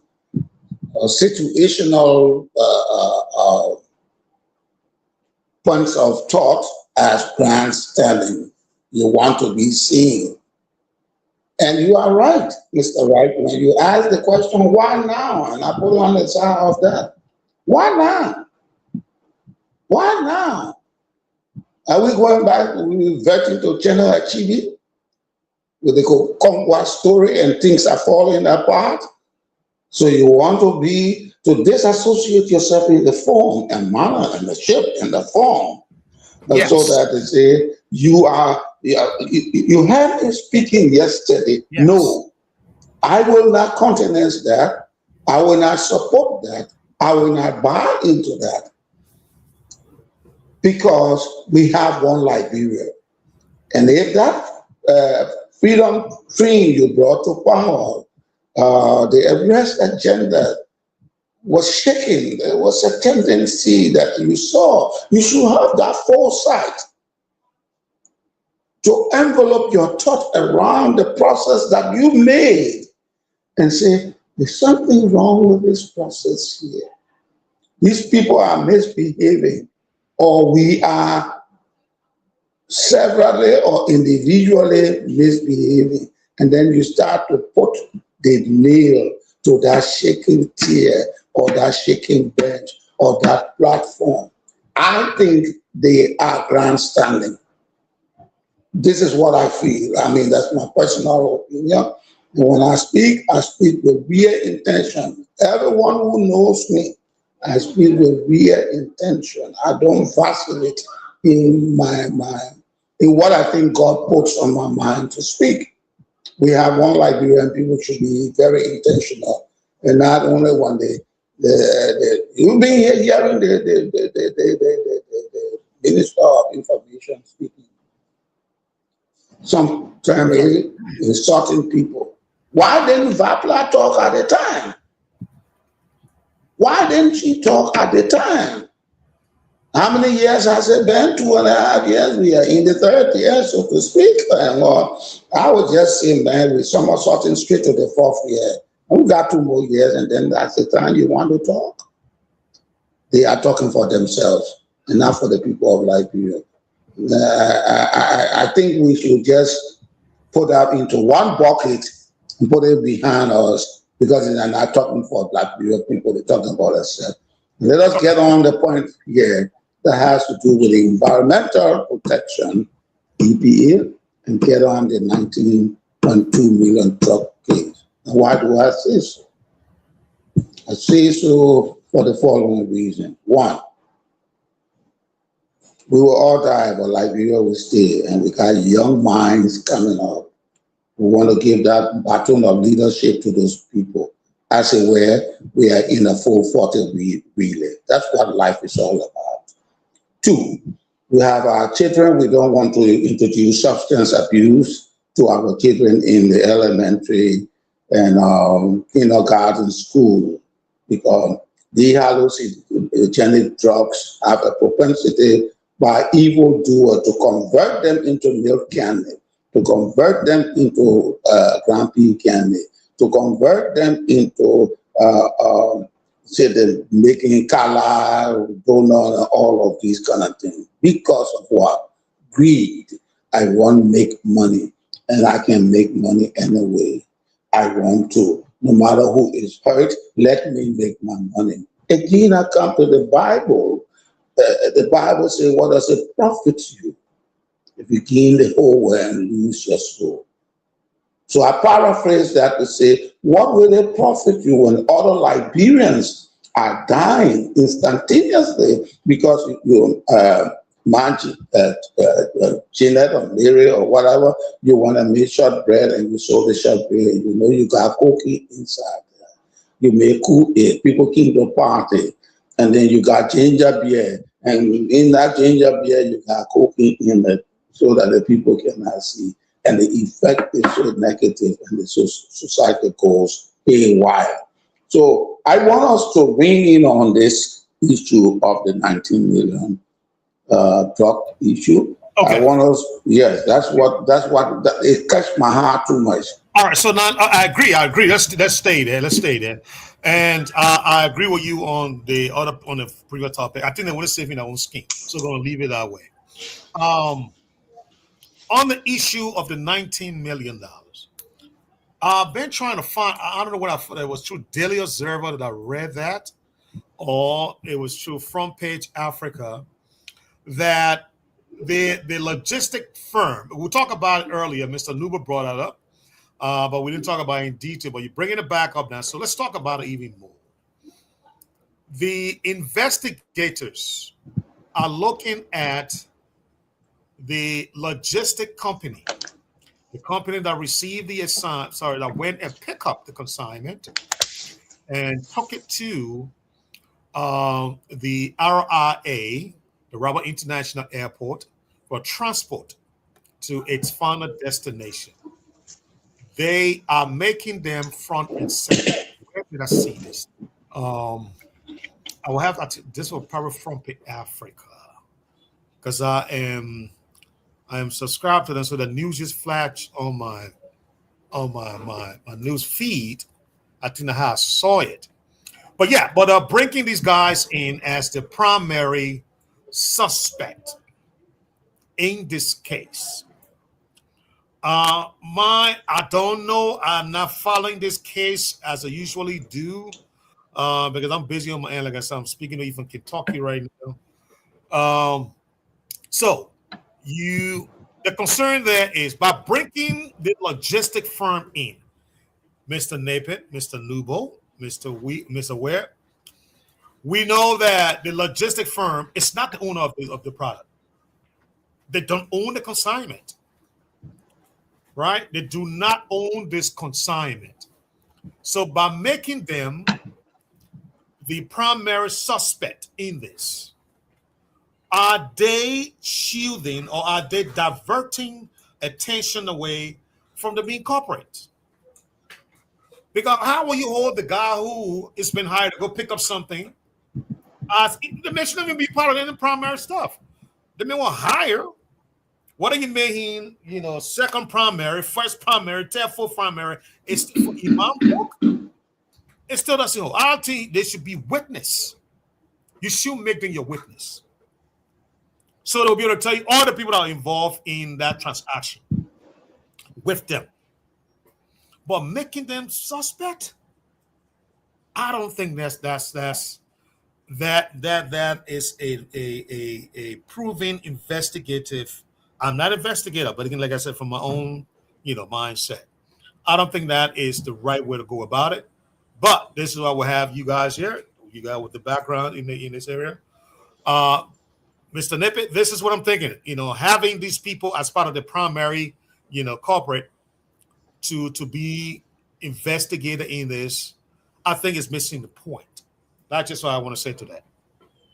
All right. If you want me to come into that, let me hold you. Send us your topic. Let hold you. Will come to you last. Wonderful, wonderful. Mr. Nubo. Yeah, anything you want to share on this? I know we talked about it earlier, but since Mr. Nibbit brought it back, let's take another round on it. Mr. Nubo, are you there? All right, we'll come back to Mr. Nubo. Mr. Ware, you got anything to say about this before we go to Mr. Nippet?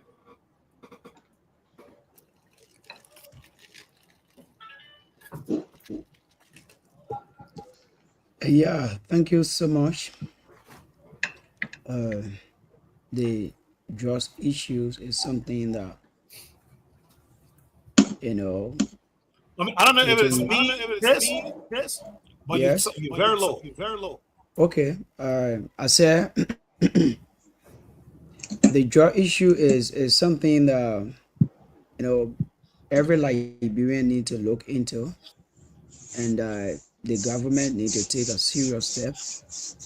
But as we are still following it, and we're looking, for me, I looking closely. And when it comes to the drug issue, even every radio station, every local radio station you listen to is concerned about everybody. And the fact that the guy who I just forgetting about the name, why he said slow the whole process down, that I cannot take the blame alone. I cannot take the blame alone. So it slowed the whole thing down, that the legislator, our lawmakers, our senators fighting over it.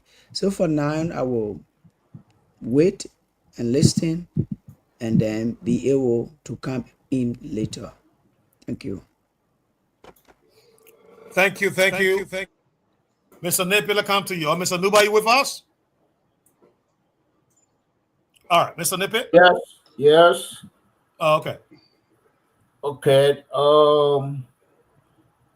Which company is the logistic company that did the transportation? I think they're calling GLS. Okay. No, let me do a quick search here. God, I see here the government dropped fraud charges against Jasper White, Director of Land Transport at Ministry of Transport, and that's from front page. No, that I think that just with the ministry on the internal stuff. Oh, okay.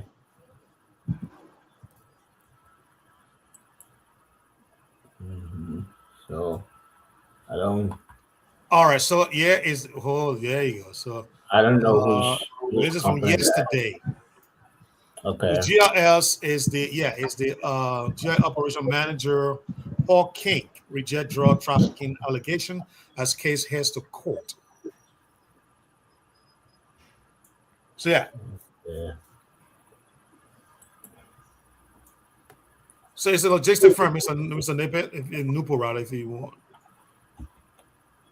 Okay. Headed by Paul King.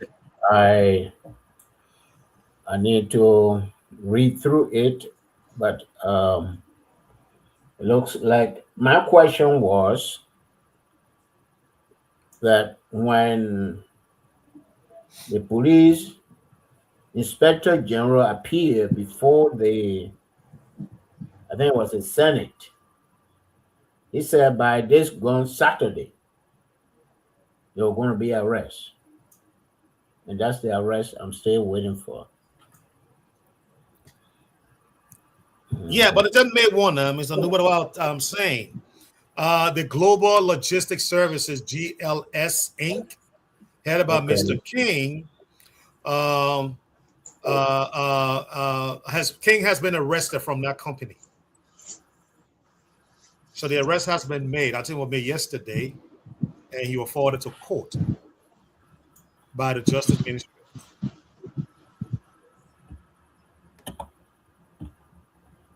But King denied all the allegation against him.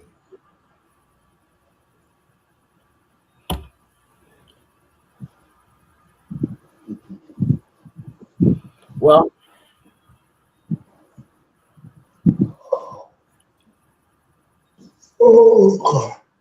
I don't know his involvement or his complaint involvement.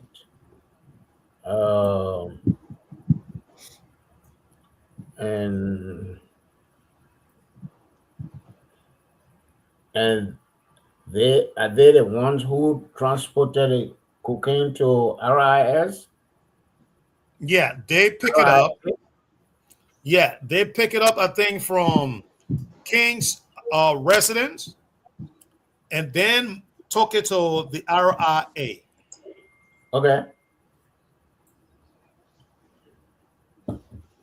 Well, I don't see any. Well, not King residence. Yes, King's residence. I don't see any reason why he cannot be arrested.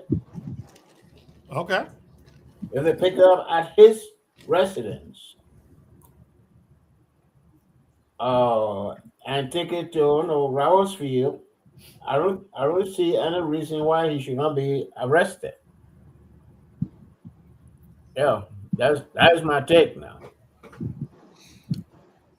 All right, Mr. Nippet, I come to you, sir. Yes, thank you so much, Mr. Newell. Thank you so much. I think this matter is going away where the previous one before it had landed. It landed squarely on the carpet, and the whole thing went to oblivion. I think I suspect very highly that at the end of the day, when the deniers are consistent, we will find the people leaving the country. We found the drug case will not be any case, it will be a cartoon, and the drug itself might disappear. But I want to speak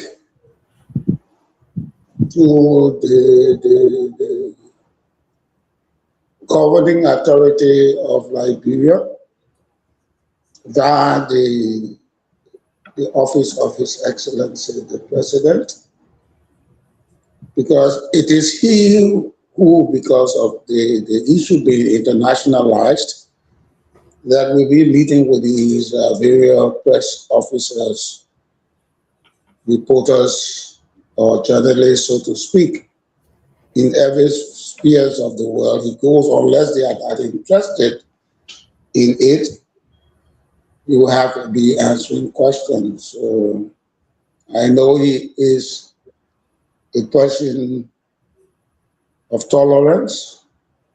He's quiet but honest only. And I know he is troubled. I suspect that very highly, that he is troubled, and he wishes to go to the bottom of the entire matter. And if you were to ask me, if you were in that position, what would you do?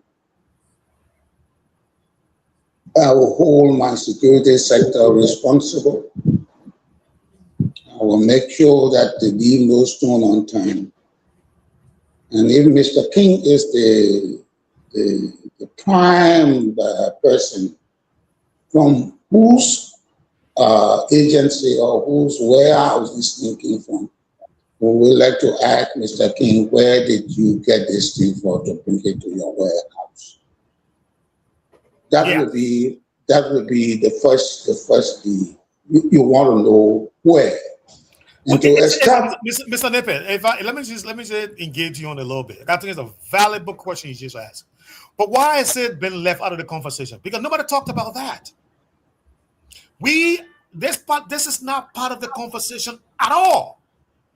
Where did the drugs come from to go to Mr. King's either warehouse or a resident where they say he had it? Where did it come from? Nobody's asking that question, Mr. But this is what in professional security, this is what you do. You see, there is the string that is coming from somewhere. And on that string is fire. So you want to know where that fire is coming from before it comes into the house. So you got to trace the root. Mr. King is the prime person here. Person of interest, person of concern, person who is suspected, whatever nomenclature is being used, has to let the Liberian people know by the conduct of the investigation. This consignment came to your place. What was it? Where did it come from? Who gave it to you? These key elements will bring the case to a point of solving, and then those pieces can be, you see, you want to build a case.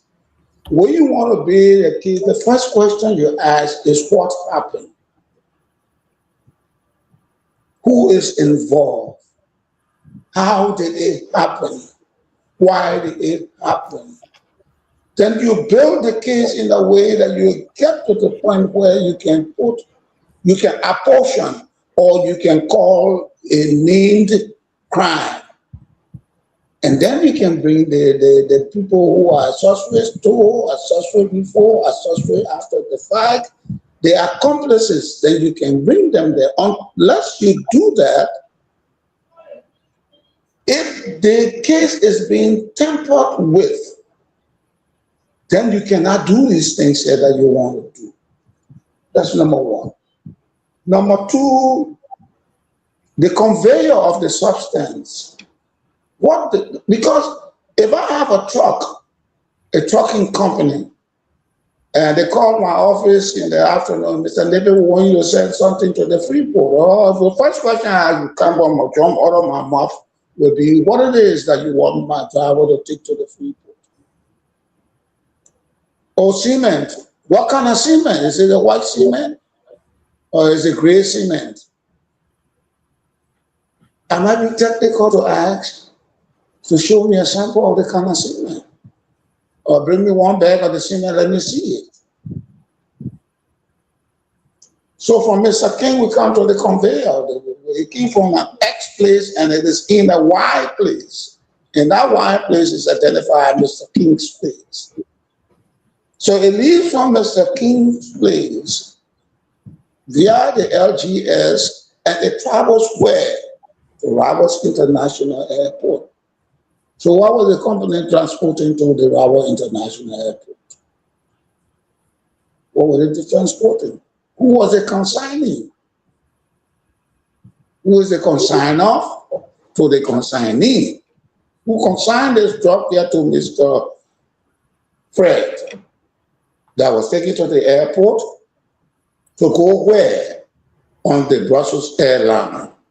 To go to Germany, to go to France, to go to Sierra Leone, to go to Lagos, to go wherever he headed.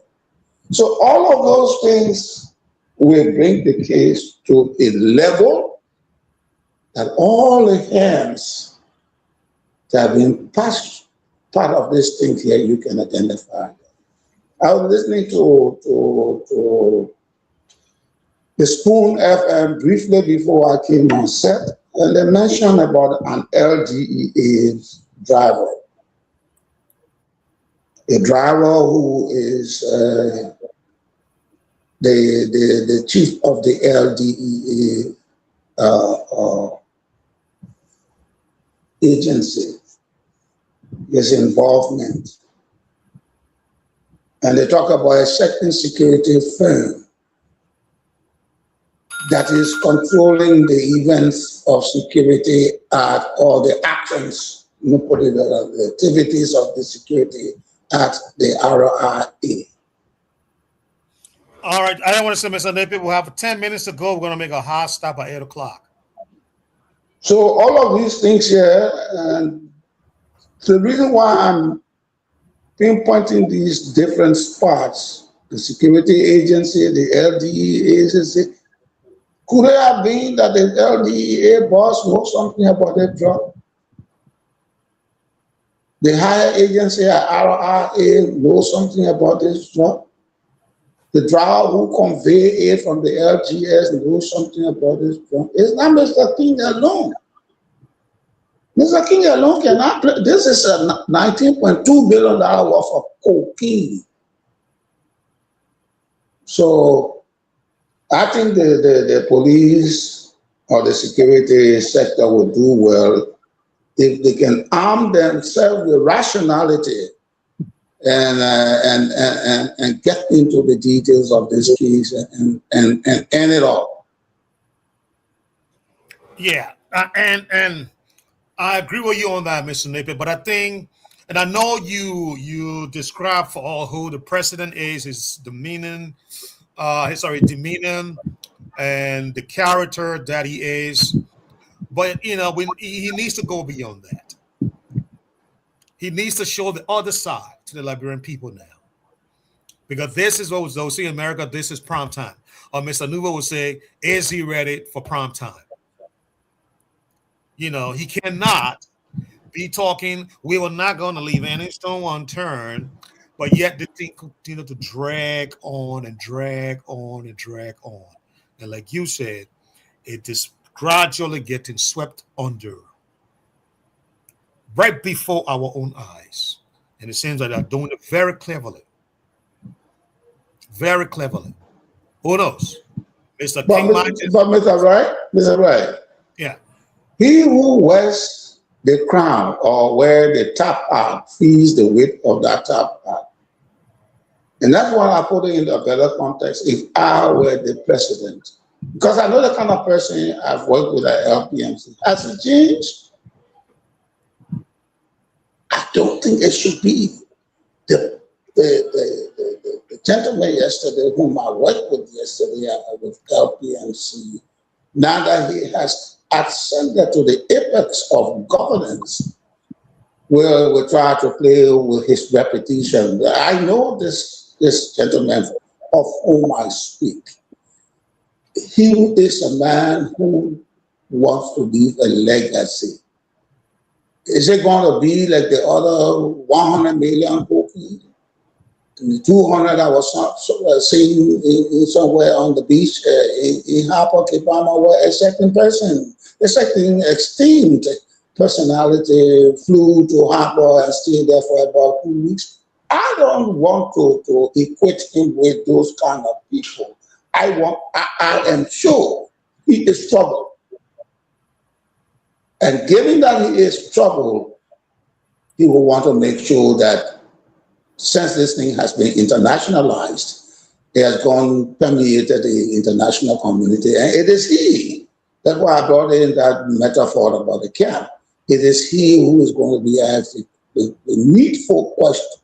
Mr. President, during your watch in June or May, your people will discover a $19.2 million.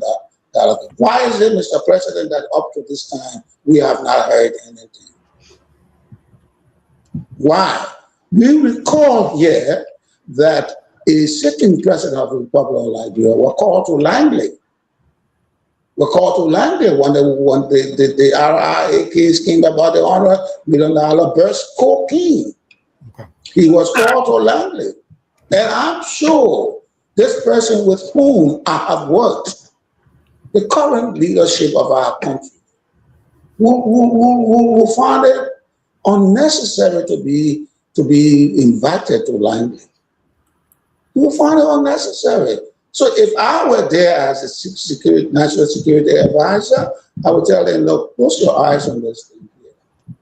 Whoever is involved, close your eyes, because you don't want to be stigmatized. You want to live an inviolable legacy, a legacy that cannot be corrupted, a legacy that cannot be shaken, a legacy that it stands for the test of time. You want to leave an indelible footprint on the set of time. Do you want it to be annexed, the corruption? And I'm sure, like I spoke with him on yesterday when we were at LPMC, if I were to be within the corridors of power right now, as his security advisor, I would tell him the same thing, and he will agree. Because you have to go to him and man up. That's why I always talk about Charles Mann, His Excellency Charles A. Mann. All right. There were critical times that we. Let me make that point. Because this is a critical issue here. We got 4 minutes to go. 4 minutes. Yeah. I will always go to Ambassador Mann. And one thing, perhaps if you were president, this thing would be done with. His Excellency Charles Mann will come into my office as a political officer and say, listen, Mr. Nader, we have this. I said, well, but why didn't you call for me, Your Excellency? He said, no. Sometimes you got to come down the palm tree when the matter is crucial and critical. So if I were, now I'm speaking very subjunctively here, if I were his advisor, his national security advisor, I've been there, I've done that before. I've been all around. I will call his attention very gently. I will tell him, this is what will happen if we don't do this. This is how we need to do this thing so we can get all this stuff here. And no matter whether it pinches anybody, let us go for it. Let us do it. Because the Republic of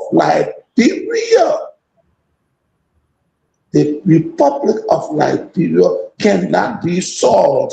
The character of the Republic of Liberia must not be solved because of personalities being involved in this kind of thing. According to the kind of information that have been filtering to me, I will not hesitate. I will hasten and advise my president accordingly. And I want us to keep this thing on the burner, the front burner. Don't let it lose. Let us keep it. Let us keep ringing this bell as it were a College of West Africa school bell that all the students will hear all over Monrovia and say, it's school time. Yeah. This is national security imperative. And I say it, here very, very, very intentionally that the government of the Republic of Liberia, which is now headed by my former managing director, His Excellency Joseph Yomon Waka, will do everything to make sure, or must do everything to make sure that we can comb this information in this case in a way that it lands before the criminal code A, B, or C, or D, or E, and F, and the corporate code of J. My recommendation on this show here is that those who are allegedly involved should be detained someplace to cover them for protection, give them security protection as to delve into the merits of the case. Thank you so much. Thank you, Mr. Nippe. And on that note, we'll now go to Mr. George H. Duber for his closing comments. Okay. Thank you, Mr. Wright. And I don't see why you feel that this man is an outsider in a case here. I mean, he the one who gave the instruction for the shipment, even though he claimed that he was not in the country, but he said it was ordinary cargo. And when he discovered the drugs, he was informed, and they attempted, giving $600,000 to the airport security. So that person does not seem to be like an innocent person. He was not in the country, as he said, but he was back in the country and he was arrested. And I think we need to applaud the efforts that he has been arrested. And they should continue to arrest other people, be it official or common men who are connected to the drugs issue. And it was a nice show. And I hope to be back tomorrow. Thank you. Thank you so much, Mr. Nubo. It's 8:01, and now on that note, I want to say thank you to all. It was a great show. Same time, same place, back to be here tomorrow. And Mr. Chris, please take us home, sir.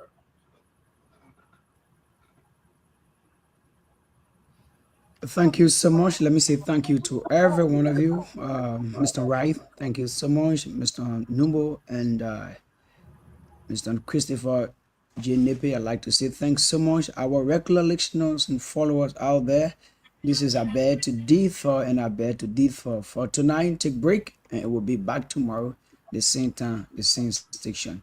Have a great time. Bye-bye. We are out for now.